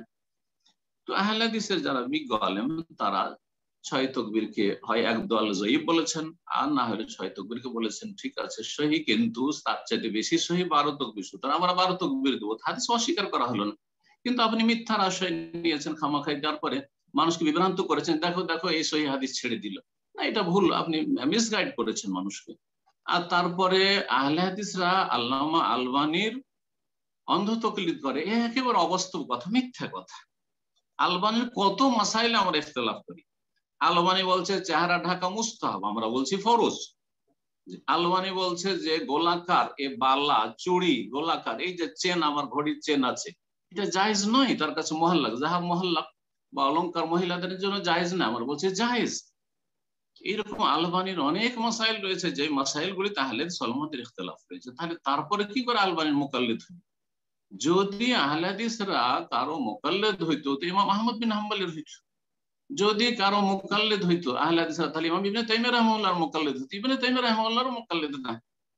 বেশ কিছু মাসাইল আছে যেগুলো ইবনে তাইমিয়া রাহিমাহুল্লাহ থেকে ভিন্ন মত পোষণ করে ওলামা আহলে হাদিস। আহলে হাদিস তো নামই হচ্ছে ওর যে কোরআন সুন্নাহর অনুসরণ করে, কোন এক ব্যক্তিকে কেন্দ্র করে আমল করে না। আহলে হাদিস এমনকি শাইখ ইবনে বাজ রাহমাতুল্লাহ আলাইহির অন্ধ মুকাল্লিদ নাই। শাইখ ইবনে বাজ রাহিমাহুল্লাহর বেশ কিছু মাসাইল রয়েছে যে মাসাইলগুলি থেকে ভিন্ন মত রয়েছে ওলামা আহলে হাদিসের।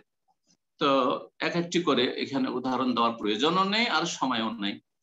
সুতরাং আবার বলছি যে এইরকম কথা বলি অনেক সময় কি করতে চেয়েছে, মানে মানুষকে ভুল বুঝাতে চেয়েছে, ভুল মেসেজ দিতে চেয়েছে, যাতে করে হানাফিরা যেটা আমল করছে ওটাও ঠিক, হানাফিরাও তকলিদ করছে, তোমরা আহলে হাদিস তকলিদ করছো, তাহলে পার্থক্য কোথায় থাকলো? এইভাবে বিষয়টাকে হালকা করে দাও। না না না, হানাফিরা তাকলিদে শাখসি করছে, শাফি মালিকি হাম্বলি যদি কেউ বলে যে শুধু অমুক ইমামের তকলিদ করে, তাকলিদে শাখসি কখনো হক পর্যন্ত পৌঁছাবে না।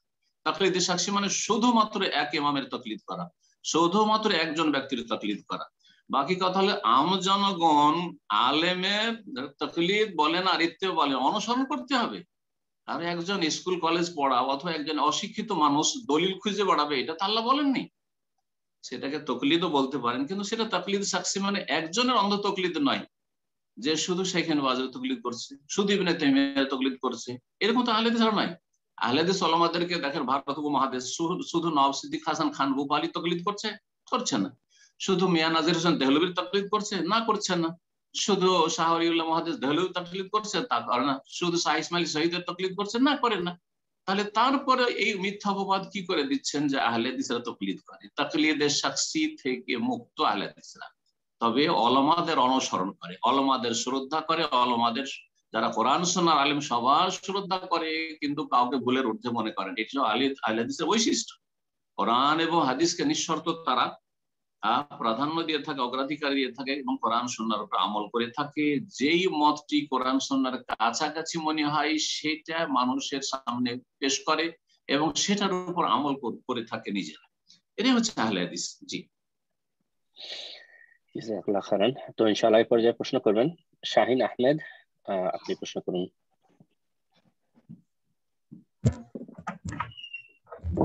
আসসালামু আলাইকুম রাহমাতুল্লাহি ওয়া বারাকাতুহু। ওয়ালাইকুম আসসালাম ওয়া রাহমাতুল্লাহি ওয়া বারাকাতুহু। জি বলেন। আপনার আলোচনা শুনে আমি এবং আমার পরিবার সত্য দিনের পথে চলার তৌফিক দান পেয়েছি।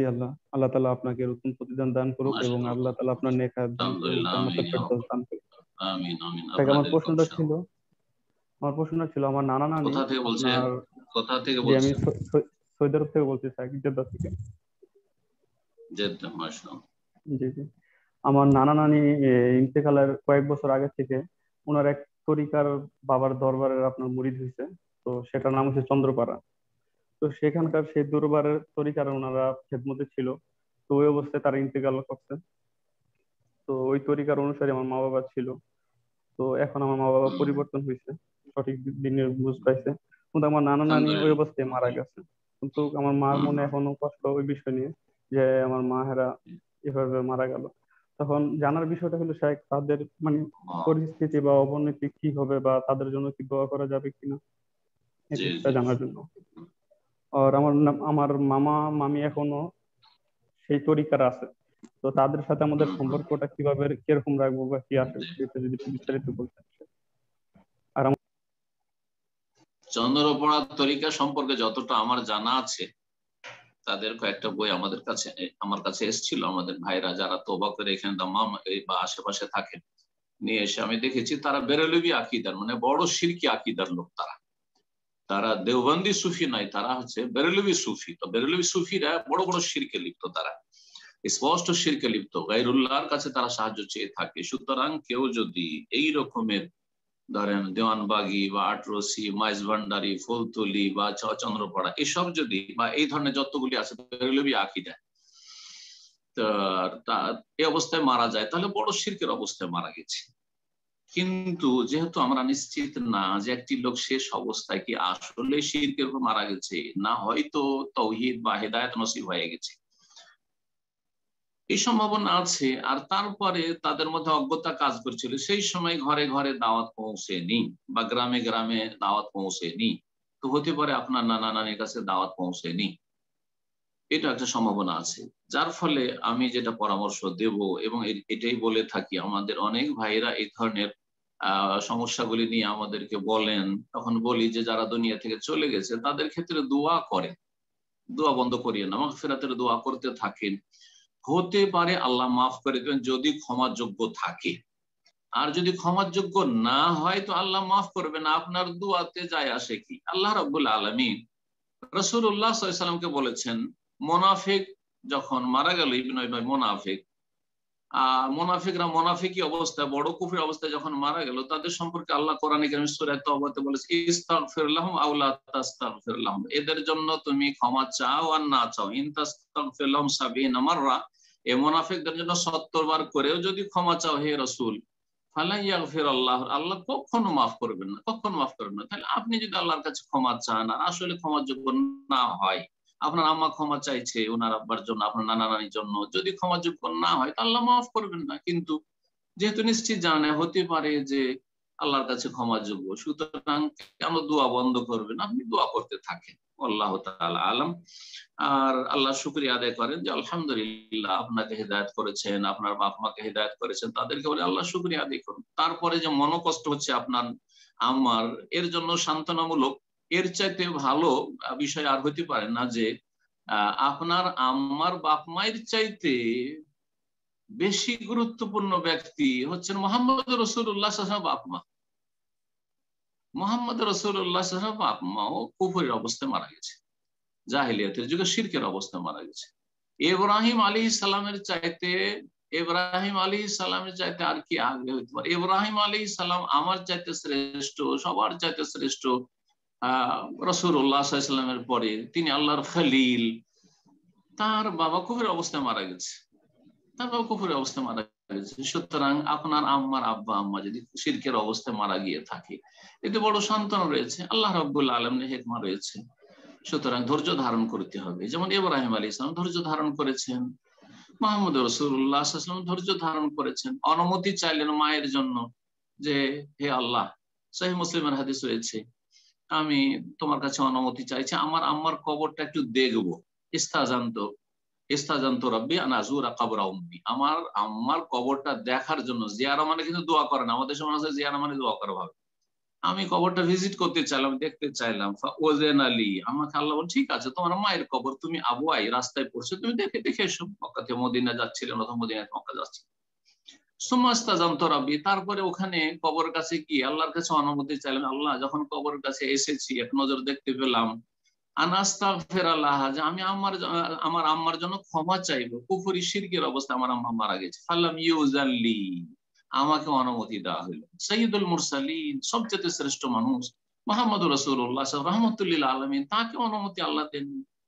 সুতরাং আক্ষেপ করার কিছু নেই, যার যেটা ভাগ্যে ছিল এবং যে যেমন কর্ম করেছে, শুধু ভাগ্যের দোষ দিলে হবে না, কর্মেরও দোষ ছিল, চেষ্টা করেনি, না হলে অবশ্যই হিদায়াত হয়তো পেত। মানুষ চেষ্টা করে, আল্লাযীনা জাহাদু ফিনা লানাহদিয়ান্নাহুম সুবুলানা, চেষ্টা করলে অবশ্যই আল্লাহ রাস্তা বের করে দেবেন। আল্লাহর কাছে দোয়া করতে হিদায়াতের জন্য এবং চেষ্টাও করে যেতে হবে, ইলম হাসিলের চেষ্টা করতে হবে, ইলম শিক্ষা সব আগে ফরজ। আল্লাহ যেন তৌফিক দান করেন এবং আল্লাহ আপনার আম্মাকে ধৈর্য ধারণের তৌফিক দান করেন, আপনাদেরকে ধৈর্য ধারণের তৌফিক দান করেন এবং শুকরিয়া আদায়ের তৌফিক দান করেন যে আল্লাহর বড় নিয়ামত পেয়েছেন, হিদায়াত করেছেন। আল্লাহ আপনাদেরকে ভালো রাখুন, দিনের পর আল্লাহ। জি জাযাকাল্লাহ খায়ের শেখ। তো ব্রাদার একটু লম্বা প্রশ্ন করেছিলেন, আর একটু এর সাথে সম্পৃক্ত ছিল, ওনার মামা মামির কথা প্রশ্ন করেছিলেন, তারা এখন হেদায়েতে আসেননি, তাদের সাথে তার কি ব্যবহার হবে বলে উনি বলেছেন। কি কি প্রশ্ন করছেন বুঝলাম না। যে উনি বলছিলেন যে ওনার মামা মামি এখনো গুমরাহির ভিতরে আছেন, বিধায় ওনাদের সাথে তার কি ব্যবহার, তাদের ও কি ব্যবহার আচ্ছা, হবে। হ্যাঁ হ্যাঁ হ্যাঁ, আসলে বিভিন্ন দিক নিয়ে প্রশ্ন করেছে, এটি তো লম্বা হয়ে গেছে। মামা মামি এখনো সেই চন্দ্রপড়ার মুরিদ অথবা শিরকি আকীদায় বিশ্বাসী, এখনো ওই পথে রয়েছে, তো তাদের সাথে কেমন আচরণ করবে এর উত্তর এর আগে দিয়েছি, সেই জন্য সেদিকটা আমি একটু উপেক্ষা করেছি। সেটা হচ্ছে যে তাদের সাথে রোগীর মতো আচরণ করবে। করোনায় আক্রান্ত, করোনা জামানা চলছে, করোনায় আক্রান্ত রোগীর সাথে আপনার যদি নিকট আত্মীয়, কেমন আচরণ করবেন? হ্যাঁ, তাদের পরিচর্যা করবেন, হ্যাঁ তাদেরকে সুস্থ করার চেষ্টা করবেন, কিন্তু দূরত্ব বহাল রেখে, নিজেকে রক্ষা করে, যে আমি যাতে আক্রান্ত না হই, আমি নিজেকে বাঁচিয়ে তাদেরকে সুস্থ করার চেষ্টা করব। ঠিক ওই রকম আচরণটা মামা মামির সাথে করবেন। গোমরাহ পথভ্রষ্ট সমাজে, পরিবারে, দেশে, এলাকায় যেখানে আছে তাদের সাথে আচরণ করবেন। নিজে যেন ক্ষতিগ্রস্ত তাদের গোমরাহির কারণে না হন। আপনি তাদের গোমরাহি থেকে আল্লাহর কাছে পানাহ চাইবেন, আল্লাহ আমাকে বাঁচিয়ে রাখুন, এবং যথাসাধ্য চেষ্টা করবেন যে আমি যাতে করে সেই পথের পথিক না হই। এলমের মাধ্যমে, আমলের মাধ্যমে, তৌহিদ প্রতিষ্ঠার মাধ্যমে, সুন্নতের অনুসরণের মাধ্যমে, এবং তাদেরকে দাওয়াত দিতে থাকবেন। তাদেরকে দাওয়াত দেওয়া হচ্ছে তাদের ঔষধের ব্যবস্থা করা, চিকিৎসার ব্যবস্থা করা। তাদের চিকিৎসা হচ্ছে তাদেরকে তৌহিদের দাওয়াত দেবেন, সুন্নাহর দাওয়াত দেবেন, ভালো ভালো কোরআন সুন্নাহর যারা আহলে হাদিস সালাফি আলেমরা রয়েছে তাদের আলোচনাগুলি শোনার জন্য দেবেন, তাদের লিখনীগুলো পড়তে দিবেন, পড়তে পারলে তাদের হেদায়েতের চেষ্টা করবেন। রোগী ভালো হইলো তো আলহামদুলিল্লাহ, যদি না ভালো হয় তো তার ভাগ্য খারাপ, সে ভালো হইল। জি জি, জাযাকাল্লাহ খাইরান। তো ইনশাআল্লাহ এই পর্যায়ে প্রশ্ন করবেন এসকে আসগার, আপনি প্রশ্ন করুন। আসসালামু আলাইকুম রহমতুল্লাহ বারাকাতুহু। মোস্তাক কেমন আছেন? আসসালামু আলাইকুম ওয়া রাহমাতুল্লাহি ওয়া বারাকাতুহু। জি বলেন। জি, আমি সৌদি আরব রিয়াদ থেকে আসগার বলছি। জি শেখ, মাশাআল্লাহ, আমার জন্য দোয়া আলহামদুলিল্লাহ। করবেন। আমি এই এক্সিটে চলে যাচ্ছি পারিবারিক সমস্যার জন্য, বড় কষ্ট হয় সৌদি আরব ছেড়ে আল্লাহ যেতে। আপনার ভালো করুন, আল্লাহ জি ভালো করুন, আল্লাহ এখা- বরকত দিন, জি আল্লাহ বরকত জি, দিন। এখানেই আমি এই তৌহিদের জ্ঞান পেয়েছি, বিশেষ করে আপনাদের কাছ থেকে। আপনার 4-5 ঘন্টা জান্নাত জাহান্নামের বক্তব্য, এবং বেশিরভাগ বক্তব্য আমি অনেক শুনেছি, এবং আমার এখানকার আলেম ওলামাদের মাশাআল্লাহ। সঙ্গে ইসলামিক সেন্টারে আপনাকে উমুল আহমে আমরা বন্ধু বান্ধবরা মিলে নিয়ে এসেছি। আপনার কাছ থেকে আমি পুরস্কারও পেয়েছি। যাক, আল্লাহ যেন আমার এই দিন দুনিয়ার চলার পথকে যেন সহজ মাশাআল্লাহ। করে দেয়, এটাই দোয়া করবেন। আর একটা আমার প্রশ্ন হলো শেখ, যে এই আমিন আমিন, পরিবারে আল্লাহ সহজ করুন। বেনামাজি লোকেদের সাথে, বেনামাজি পরিবারের লোকেদের সঙ্গে যে মিলেমিশে বসবাস করার এই বিধানটা একটু বলবেন। যে অনেক সময় তারা হয়তো টাইমলি নামাজটা ঠিকভাবে পড়েনি, হয়তো সূর্য ওঠার পরে পরে, হয়তো কোনো সময় কাজ থাকলো করলো না, মানে খেয়াল খুশি ভাবে বোঝানোর গুরুত্ব থাকা, মানে জানানো সত্ত্বেও তারা এরকম গাফেল করে মাঝে মধ্যে। তো এই সমস্ত পরিবারের লোকেদের সঙ্গে মিলেমিশে থাকার যে একটা যে বিধান, আজকে আজকে যেহেতু আপনি এই নামাজের বিধানটা নিয়ে আলোচনা করছিলেন, যে শতকরা বর্তমানে যে 4-5% মুসলমান, তার থেকে আবার আদাদি বিদাদি, বড়ই কষ্ট লাগে। তো এই সমস্ত সম্পর্কে একটু নসিহত করবেন শেখ, জাযাকুল্লাহ খাইর। যে আল্লাহ আপনার ভালো করুন, এবং যেখানে থাকবেন আল্লাহ যেন রুজিতে বরকত দান করেন। আর মনে রাখবেন যে রিজিক মানুষ যেখানে থাকবে সেখানে আল্লাহ রিজিক নামাবেন। অফিস সামায় রিজকুকুম, তোমাদের রিজিক আকাশে রয়েছে। সুতরাং আল্লাহর কাছে ভালো উত্তম পন্থায় চাইতে থাকবেন, আল্লাহ রাব্বুল আপনার ভালো করবেন। এবং গুরুত্বপূর্ণ বিষয় হচ্ছে পরিবারের কাছে থাকা, তাদের ভালো ইসলামী তরবিয়ত করা, স্ত্রী ছেলে মেয়েদের। সুতরাং আল্লাহ যেন সেটা যেন সহজ করেন এবং তার তৌফিক দান করেন। বলছিলেন যে আত্মীয় স্বজনদের মধ্যে অনেক বেনামাজি আছে, তাদের ক্ষেত্রে কি করব? জি, আত্মীয় স্বজন দুই রকম। এক হচ্ছে আপনার অধীনে যারা আছে, যারা অধীনে আছে তাদের ক্ষেত্রে বল প্রয়োগ করতে হবে, বল প্রয়োগ করতে হবে। রাসূলুল্লাহ সাল্লাল্লাহু আলাইহি ওয়াসাল্লাম সহিহ মুসলিমের হাদিস এখানে স্মরণ রাখতে হবে। মান রাআ মিনকুম মুনকারান, কেউ যদি অন্যায় কাজ দেখে, আর সবচেয়ে বড় অন্যায় হচ্ছে শিরক আর বেনামাজি হওয়া। জি, শিরকের সমতুল্য গুনাহ হচ্ছে বেনামাজি হওয়া।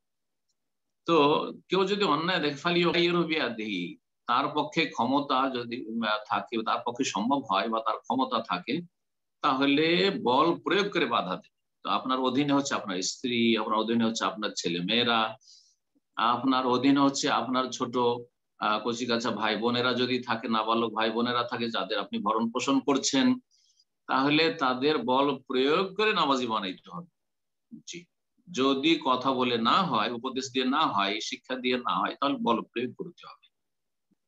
বাকি থাকলো সাবালক ভাইরা, সাবালিকা বোনেরা বা বিবাহিতা বোনেরা, ভগ্নীপতিরা, তারপরে আত্মীয় স্বজন, চাচা আছে, মামা আছে, খালা আছে, ফুফু আছে, ইত্যাদি আত্মীয় স্বজন, বংশধর আছে, এলাকাবাসী, গ্রামবাসী আছে।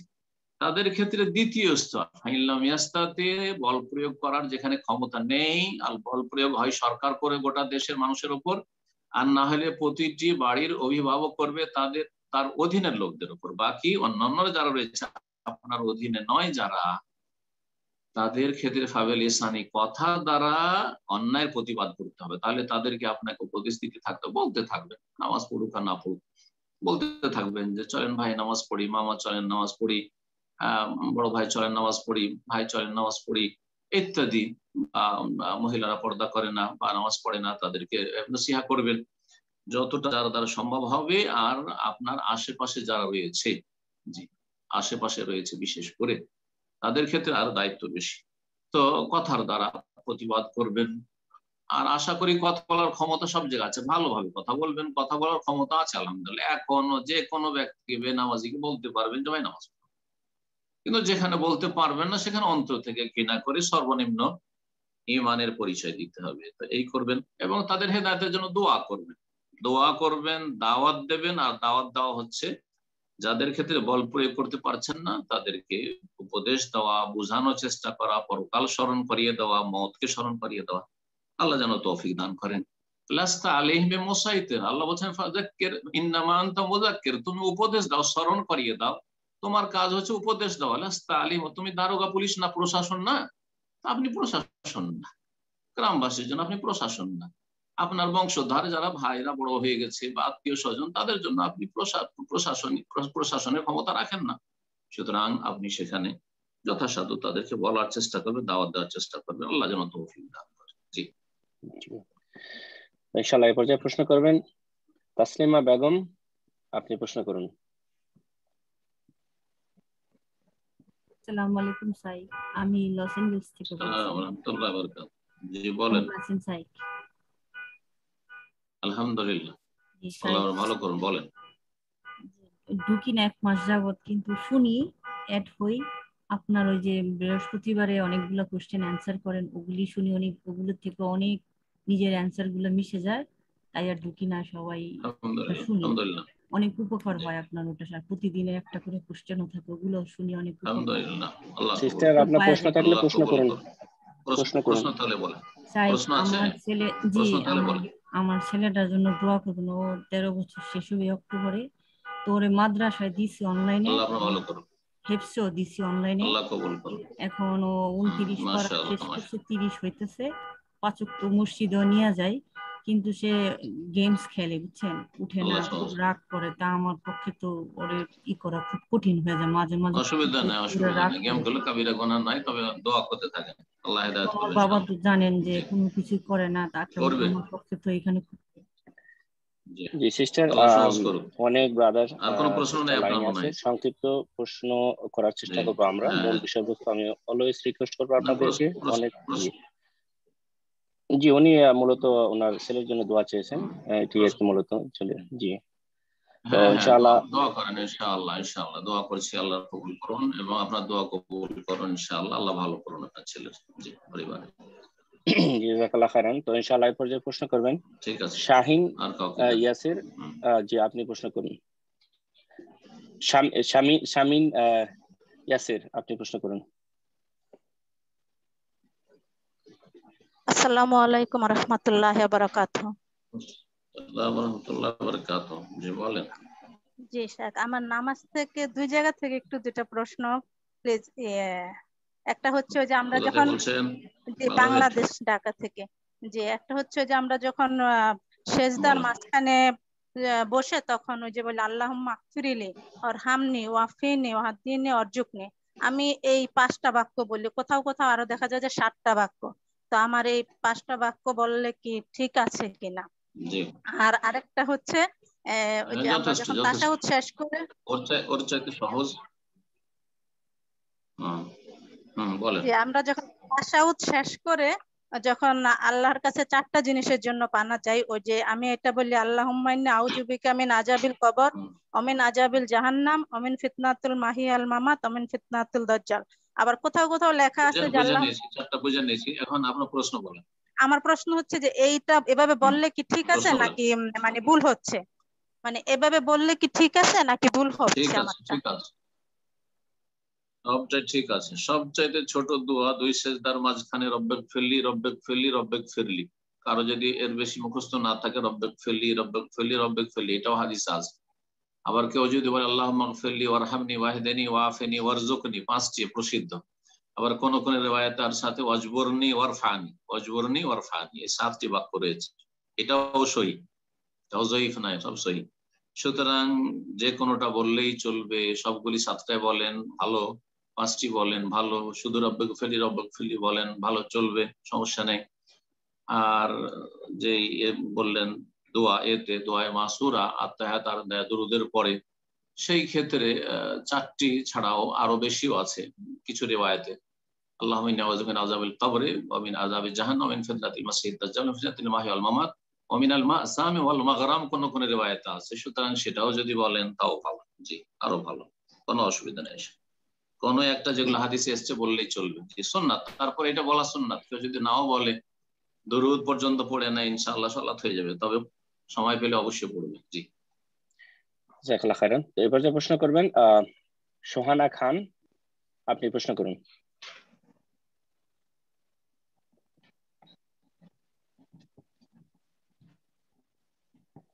জি সোহানা খান, ফোনটা আনমিউট করে নিন, প্রশ্ন করুন।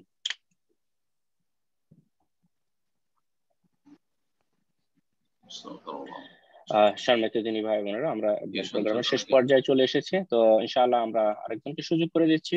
আর যারা প্রশ্ন করবো আমরা একটু অ্যালার্ট থাকবো, যখন আপনার নাম বলা হবে প্রশ্ন করার চেষ্টা করবেন সাথে সাথে ইনশাআল্লাহ। সে পর্যায়ে প্রশ্ন করবেন তানভীর হোসেন খন্দকার, আপনি প্রশ্ন করুন। জি আসসালামু আলাইকুম শেখ। আসসালামু ওয়া রাহমাতুল্লাহি ওয়া বারাকাতুহু। জি বলেন। জি আমার প্রশ্ন তাওহীদুল হাকিমিয়া নিয়ে। বাংলাদেশের একজন লেখক তাওহীদুল হাকিমের উপর একটা বই লিখছেন, সেখানে তিনি লিখছেন মানে বাংলাদেশে আহলে হাদিসরা মানে আমলগত কুফরিকে বিশ্বাস করে না, মুরজিয়াদের মতন। তারা মানে কি বড় কুফরি ছোট কুফরি করে, মানে কি আলাদা ভাবে করে, যে মানে বুঝে যদি কেউ কুফরি করে যে এই বিষয়টা কি, যে মানে কি ওনার বিষয়টা কতটুকু সঠিক, মানে ছোট কুফরি বড় কুফরি বিষয়টা। আর উনি একটা ওনার পোস্টে দেখছিলাম, ওনার লেখছিল যে শাইখ নাসির আল ফাহাদ সৌদি আরবে মানে কি শাস্তিপ্রাপ্ত, ওনার নাকি অনেক প্রশংসা করছে। আমি অনেক সময় জানতে চাচ্ছিলাম একটু। জি জি, যারা তাওহীদুল হাকিমিয়া বলে থাকে, যে তাওহীদের একটি কিসিম বা একটি প্রকার হচ্ছে, বা এক প্রকারের তাওহীদ হচ্ছে তাওহীদুল হাকিমিয়া, তারা জামাতি বা ইখওয়ানি হয়। জামাতি ইসলামী বাংলাদেশের লোক হলে, আর মিশর আরব দেশের হলে সে ইখওয়ানি। দাদা বোঝা গেছে, সে সালাফি নয়, সে কোরআন সুন্নাহর অনুসারী আলেম নয়। তারা গদিবাদী, তারা ধর্মকে পুঁজি করে তারা ক্ষমতায় যেতে চায়। তাদের মুখ্য উদ্দেশ্য, ইসলামের মুখ্য উদ্দেশ্য, বড় ইবাদত হচ্ছে ক্ষমতা দখল করা। একামতে দিন মানে একামতুল হুকুমা ইসলামিয়া, তাদের ভাষায়, মওদুদির ভাষায়। ক্ষমতা দখল করা হচ্ছে সবচেয়ে বড় ইবাদত। মৌলানা মওদুদির কিতাব থেকে পড়ে শুনিয়েছি, তাফহিমাতে রয়েছে নামাজ, রোজা, হজ, যাকাত, ये बड़ी इबादत के लिए ट्रेनिंग कोर्सेज हैं। বড় ইবাদতের জন্য এগুলি হচ্ছে ট্রেনিং কোর্স, এগুলি কোনো মুখ্য ইবাদত না, এগুলি ওসিলা, মাধ্যম শুধু। কোথায়? ওই বড় ইবাদত হচ্ছে গদিতে পৌঁছা, ওইটার জন্য। এটা হচ্ছে জামাত ইসলামী আর ইখওয়ানিদের ধর্মের খোলাসা। তো যারা তাওহীদুল হাকিমে বলে থাকে, মানে আল্লাহর হুকুমের ক্ষেত্রে তাওহীদের কথা যারা বলে থাকে, তাওহীদুর রুবুবিয়্যাহ, তাওহীদুল উলুহিয়্যাহ, তাওহীদুল আসমা সিফাত, যে সালাফদের যুগ থেকে চলে আসছে, এটাতে তারা বিশ্বাসী নয়। তারা মূলত সহিহ আকীদা মানহাজের লোক নয়, তারা হচ্ছে ইখওয়ানি বা জামাতি। ভালো করে শুনে, এবং তাদের কথা হচ্ছে ওয়াসার। জি, তাদের তাওহীদ সম্পর্কে কোনো জ্ঞান নেই, সেজন্য এই ধরনের কথা বলে থাকে। তাওহীদুল হাকিমা, আল্লাহর হুকুম চলবে, এটা তাওহীদের রুবুবিয়্যাহরই একটা অংশ। তৌহিদ রুবুবিয়্যা মানে আল্লাহর কাজে আল্লাহর তৌহিদ প্রতিষ্ঠা করা। তৌহিদ রুবুবিয়্যা কাকে বলা হয়? আল্লাহর কাজে আল্লাহর তৌহিদ প্রতিষ্ঠা করা, আল্লাহ একত্ব প্রতিষ্ঠা করা। তো আল্লাহর কাজ হচ্ছে হুকুম দেওয়া। আলা লাহুল খালকু ওয়াল আমরু, শুনে রাখো যে সৃষ্টি আল্লাহর, সুতরাং হুকুম আল্লাহ। তো আল্লাহ রাব্বুল আলামিনের হুকুমের জন্য তাওহীদুল হাকিমে আলাদা করে বলতে হবে তো কোনো প্রয়োজন নেই। তাওহীদ রুবুবিয়্যাতে আল্লাহর বহু কাজ, অসংখ্য কাজ রয়েছে, তার একটি হচ্ছে আল্লাহর হুকুম, যে আল্লাহর বান্দার উপর আল্লাহর হুকুম চলবে, এই একটি বিষয়। সুতরাং এটা যারা তাওহীদুল হাকিমের ভাগ করেছে তারা হচ্ছে জামাতে ইখওয়ানি। 2 নম্বর যে বিষয়টি বলছেন যে আহলে হাদিসরা আপনার তাওহীদ হুকুমের ক্ষেত্রে যে মানবরচিত বিধান দিয়ে ফয়সালা করলে কুফর বলেন না, সব অবস্থায় কুফর না, বা আমলি কুফর মানে ছোট কুফর, আমলি কুফর মানে ছোট কুফর, আর কুফর সবগুলি বড় কুফর নয়। ইবনে আব্বাস রাদিয়াল্লাহু তাআলা আনহুমা যে কোরআন কারীমে আয়াতগুলি রয়েছে, ওমান লাম ইয়াহকুম বিমা আনজালাল্লাহু ফাউলাইকা হুমুল কাফিরুন, ওমান লাম ইয়াহকুম বিমা আনজালাল্লাহু ফাউলাইকা হুমুল ফাসিকুন, ওমান লাম ইয়াহকুম বিমা আনজালাল্লাহু ফাউলাইকা হুমুল যালিমুন, সেই ক্ষেত্রে বলেছেন এই কুফরটা সেই কুফর না যে কুফরটা তোমরা বড় কুফর মনে করে থাকো, বরং এটা হচ্ছে কুফরুন দুনা কুফর, এটি হচ্ছে বড় কুফরের নিচের ছোট কুফরি। তার মানে সেটা হচ্ছে ফাসিকি কুফর, সেটা বড় কুফর নয়, ইসলাম থেকে বহিষ্কৃতকারী কুফর নয়। যেমন হাদিসে রয়েছে সেবাবুল মুসলিমে ফুসুকুন ওয়া কিতালুহু কুফরুন, মুসলিমকে গালমন্দ করা হচ্ছে ফাসিকি কাজ, আর মুসলিমের সাথে লড়াই মারামারি করা হচ্ছে কুফরি কাজ। তাহলে কি, যদি মুসলিমদের মারামারি চলে দুটো দলে বা দুটো দেশে অথবা 2 জন ব্যক্তিতে, তো 2 জনকে কাফের বলবেন না? কাফের নাই, তো কাজটি তাদের হচ্ছে কুফরি, মানে ছোট কুফরি। বড় কুফরি ইসলাম থেকে বহিষ্কৃত করে না, মানে সে ইসলাম থেকে বহিষ্কার হয়ে কাফের হয়ে যায় না মারামারি করলে, কিন্তু ফাসিক হয়। হালাল মনে করলে তখন কাফের হয়। তো ঠিক ওই রকম কেউ যদি মানব রচিত বিধানকে হালাল মনে করে যে না এটাই ঠিক, এটাই হচ্ছে সমাধান বা এটা বৈধ, তাহলে তখন বড় কুফর হবে। আর না হলে যদি বলে যে আমরা পারছি না কোরআনের আইনের বাস্তবায়ন করতে, অথবা এই সময়টা আমাদের পক্ষে সম্ভব নয় ইত্যাদি, কিন্তু আমরা মানি কোরআন কারীমের বিধান মানি, চোরের হাত কাটা মানি, কিসাস মানি, দণ্ডবিধান ইসলামে যা আছে এগুলো মানি, তাহলে এটি হচ্ছে ফাসিকি, এটি হচ্ছে কুফরুন দুনা কুফর, ছোট কুফরি, বড় কুফরি নয়। তো এরা মিথ্যা অপবাদ দিতে পারে, জামাতে ইখওয়ানিরা এরা শিয়া রাফেজিদের অনুসারী, তো সুতরাং এরা মিথ্যা অপবাদ দিতে পারে। আহলে হাদিসকে বদনাম করার জন্য এরা যখন তখন বিভিন্ন ভাবে মিথ্যা অপবাদ দিয়ে থাকে। আল্লাহ রাব্বুল আলামিন যেন তাদের অনিষ্ট থেকে হেফাজত করে। আমিন। অনেক সময় শেখ, তো আজকের একটা সর্বশেষ প্রশ্ন নিচ্ছি ইনশাআল্লাহ। এর মাধ্যমে ইনশাআল্লাহ আজকে প্রোগ্রাম শেষ হবে। আজকের প্রোগ্রামের সর্বশেষ প্রশ্ন করবেন মোহাম্মদ আলতাফ বিন আনোয়ার। আপনি প্রশ্ন করুন।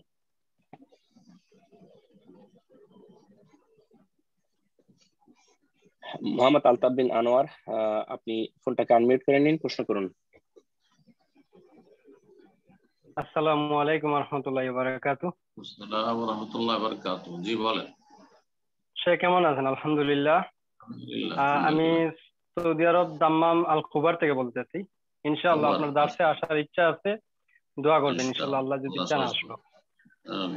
শেখ, আমার একটা প্রশ্ন যে হচ্ছে, একজন বাংলাদেশের আলেম তিনি একটা বিদাতের কথা বলতে গিয়ে একটা কথা বলছেন যে ওই যে হাদিসের মধ্যে যখন হাদিস লেখা হয় তখন ওই সাল্লাল্লাহু আলাইহি সাল্লাম যেটা লেখা হয় এটা নাকি বিদআত, এটা নাকি কোনো হাদিস দ্বারা প্রমাণিত নয়। তাহলে এটাই যদি সবচেয়ে বড় বিদআত হয় তাহলে অন্যান্য গুলা তো সমস্যা নাই, কারণ এটা প্রত্যেকেই বলে সাল্লাল্লাহু আলাইহি সাল্লাম, এটা তো কোনো হাদিস দ্বারা সহিহ হাদিস দ্বারা প্রমাণিত নয়। তাহলে এই বিষয়ে আপনি কি বলবেন? এটা আমি জানতে চাইছিলাম, এটা দিয়ে কোন সহিহ হাদিস দ্বারা প্রমাণিত নাকি উনি স্পষ্ট বলতেছে যে এটা মুহাদ্দিসরা যে লিখেছেন হাদিসের মধ্যে সাল্লাল্লাহু আলাইহি সাল্লাম, এটা নাকি স্পষ্ট বিদআত, এটা কোনো হাদিস দ্বারা প্রমাণিত নয়। যখন নবী করিম সাল্লাল্লাহু আলাইহি সাল্লামের নাম আসবে, সেটা বলাই আসুক আর লিখায় আসুক, তখন একজন মুমিন মুসলিম যে রাসূলুল্লাহ সাল্লাল্লাহু আলাইহি ওয়াসাল্লামের উম্মত এবং রাসূলুল্লাহ সাল্লাল্লাহু আলাইহি সাল্লামকে ভালোবাসে, রাসূলুল্লাহ সাল্লাল্লাহু আলাইহি সাল্লামের একটি গুরুত্বপূর্ণ হক হচ্ছে আসসালাতু ওয়াসসালাম আলাইহি, তার প্রতি সালাতু সালাম পেশ করা। ইয়া আইয়ুহাল্লাযীনা আমানু সাল্লু আলাইহি ওয়া সাল্লিমু তাসলিমা, একবার এক মজলিসে ওয়াজিব আবশ্যক, আর বাকি প্রতিবার যতবার নবীর নাম আসবে ততবার সাল্লাল্লাহু আলাইহি সাল্লাম বলা হচ্ছে মুস্তাহাব, ভালো কাজ, নেকির কাজ। একবার যদি আমরা আল্লাহর রাসূলের জন্য সাল্লাল্লাহু আলাইহি সাল্লাম বলি তো 10 গুণ রহমত নাযিল হবে, 10 গুণ শান্তি বর্ষিত আমাদের উপর। তো এত বড় বেনিফিট কেন ছাড়বো? তো সালাফগণ এই জন্য, যেহেতু নবী সাল্লাল্লাহু আলাইহি সাল্লামের নাম যদি উচ্চারিত হয় তবু সাল্লাল্লাহু আলাইহি সাল্লাম বলবেন, আর নবী সাল্লাল্লাহু আলাইহি সাল্লামের নাম যদি লেখা হয় তবু সাল্লাল্লাহু আলাইহি সাল্লাম লিখবেন। সেখান থেকে লেখা হচ্ছে তখন লিখবেন, আর বলছেন তখন বলবেন। সাল্লাল্লাহু আলাইহি সাল্লাম নবীর নাম বললেন তখন সাল্লাল্লাহু আলাইহি সাল্লাম বলবেন, নবীর নাম লিখলেন তখন সাল্লাল্লাহু আলাইহি সাল্লাম লিখবেন। এটা হচ্ছে যখন কিতাব লেখা, ইসলামী কিতাব লেখা বা হাদিসের কিতাবগুলি লেখা শুরু হয়েছে তখন এইভাবে মুহাদ্দিসিনে কেরামরা লিখেছেন। কিন্তু আমাদের ভারত, বাংলাদেশ, পাকিস্তানের আলেমদের দৃষ্টতা এক শ্রেণীর লোকের হচ্ছে যে বড় বড় আইম্মায়ে কেরামদের এসব আমলের ওপর তাদের বেদাতের হুকুম লাগায়। জানি না যে এই বেদাত বলে সে তার বেদাতের রাস্তাকে প্রশস্ত করার চেষ্টা করেছে, যে যাতে করে মিলাদের বেদাত জায়েজ করা হয়, নাওয়াইতুর বেদাত জায়েজ করা হয়, সম্মিলিত মোনাজাতের বেদাত জায়েজ করা হয়, শবে বেরাতের বেদাত জায়েজ করা হয়, কবর পাকা করার বেদাত জায়েজ করা হয়। হয়তো এই বেদাতপন্থী আলেম আর যদি কোনো কোরআন সুন্নাহ কিছু বুঝা আলেম বলে থাকে, আমাদের দেশে তো আরে দাড়ি টুপি থাকলেই আর মাদ্রাসা পড়ুয়া হইলে তো তাকে আলেম বানিয়ে দেন। আপনার সমস্যাটা তো এইটাই। এখন কোন শ্রেণীর আলেম বলেছে এটা দেখার বিষয়। যদি বেদাতপন্থী আলেম বলে থাকে তাহলে তার বেদাতের রাস্তাকে সুগম করার জন্য বলেছে, যেটা হাদিসেও তো বেদাত আছে সাল্লাল্লাহু আলাইহি সাল্লাম লেখা, ও তো বলবেই তার স্বার্থ, অসৎ স্বার্থ সিদ্ধি করার জন্য। আর যদি কোরআন সুন্নাহর কোন আলেম বলে থাকে, তো আমাদের দেশের অনেক আলেম এইরকম খেয়াল খুশি কথাবার্তা বলে দিয়ে থাকে, যেখানে আবেগ বেশি কাজ করে এলমের চাইতে, আবেগ বেশি কাজ করে এলমের চাইতে, যার ফলে কেউ হয়তো উসমান রাদিয়াল্লাহু তাআলা আযানকে দিল বেদাত বলে, এলমের চাইতে আবেগ বেশি তাদের। যার ফলে এলমের চাইতে কথা বেশি বলে, এলমের চাইতে লিখে বেশি, যার ফলে ভুলগুলো বেশি হয়। তো জানি না কে বলেছে, সে ভুল বলেছে। এবং যেমন নবীর নাম আসলে সাল্লাল্লাহু আলাইহি সাল্লাম বলবেন আপনি, ঠিক তেমনি নবীর নাম লিখলে সাল্লাল্লাহু আলাইহি সাল্লাম লিখবেন। এটাই হচ্ছে কোরআন সুন্নাহর দলিলের দাবি। আল্লাহ কোরআনে সাল্লু আলাইহি ওয়াসাল্লাম তাসলিমা হুকুম করেছেন এবং নবী করিম সাল্লাল্লাহু আলাইহি ওয়াসাল্লাম সালাত ও সালামের ফজিলত বর্ণনা করেছেন। মান সাল্লাল্লাহু আলাইহি সালাতান ওয়াহিদা সাল্লাল্লাহু আলাইহি বিহা আশরা, কেউ যদি আমার উপর একবার সালাত সালাম পেশ করে তো আল্লাহ রাব্বুল তার প্রতি 10 বার রহমত বর্ষণ করবেন। সুতরাং এই রকমের ফজিলত থেকে হতভাগা ছাড়া আর কে বঞ্চিত হইতে পারে? হতভাগা ছাড়া এটাকে মুহাদ্দিসিনে কেরামদের আমল, নবীর নাম যখন আসলো কালা রাসূলুল্লাহ সাল্লাল্লাহু আলাইহি ওয়াসাল্লাম লিখেছেন, কালি খরচ করেছেন, কলম খরচ করেছেন, মেহনত করেছেন, সেটাকে বেদাত বলে আখ্যায়িত করতে পারে, হতভাগাই করতে পারে। আল্লাহ যেন বুঝার তৌফিক দান করেন। জাযাকুমুল্লাহ খাইরান। বারাকাল্লাহু ফিকুম শেখ। তো ইনশাআল্লাহ আজকে এখানে শেষ করে দেন ইনশাআল্লাহ। আলোচনা দীর্ঘ হয়ে গেছে। আল্লাহ রাব্বুল আলামিনের কাছে দোয়া করি আল্লাহ রাব্বুল আলামিন আমাদের গুনাহ খাতা মাফ করেন এবং আল্লাহ রাব্বুল আলামিন আমাদের সঠিক কথা বলার তৌফিক দান করেন। আর ভুল কথা যদি কখনো অনিচ্ছাকৃত বেরিয়ে যায় অথবা ইচ্ছাকৃত হয়ে যায়, ইচ্ছাকৃত যদিও ইনশাআল্লাহ বলবো না, অনিচ্ছাকৃত যদি হয়ে যায় তো আল্লাহ যেন আমাকে মাফ করে দেন এবং আপনাদেরকে সেই ভুল কথা থেকে যেন বেঁচে থাকার তৌফিক দান করেন। কোরআন সুন্নাহ আমাদেরকে সঠিকভাবে বুঝার তৌফিক দান করেন এবং কোরআন সুন্নাহর মানহাজে সালাফ, সাহাবায়ে কেরাম, তাবেঈন, তাবা তাবেঈনদের আদর্শের আমাদের অনুসারী হওয়ার তৌফিক যেন দান করেন এবং তাদের সর্বদা অনুসরণ করার জন্য তৌফিক দান করেন।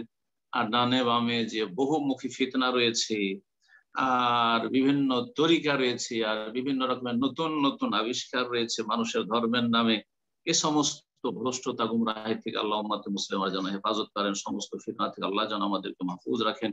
আল্লাহুম্মা ইন্না নাউযু বিকা মিনাল ফিতানি মা যাহারা মিনহা ওয়া মা বাতান। রব্বানা আতিনা ফিদ দুনিয়া হাসানাহ ওয়া ফিল আখিরাতি হাসানাহ ওয়া কিনা আযাবান নার। ربنا تقبل منا انك انت السميع العليم وتب علينا انك انت التواب الرحيم. وصلى الله وسلم على نبينا محمد وعلى اله وصحبه اجمعين.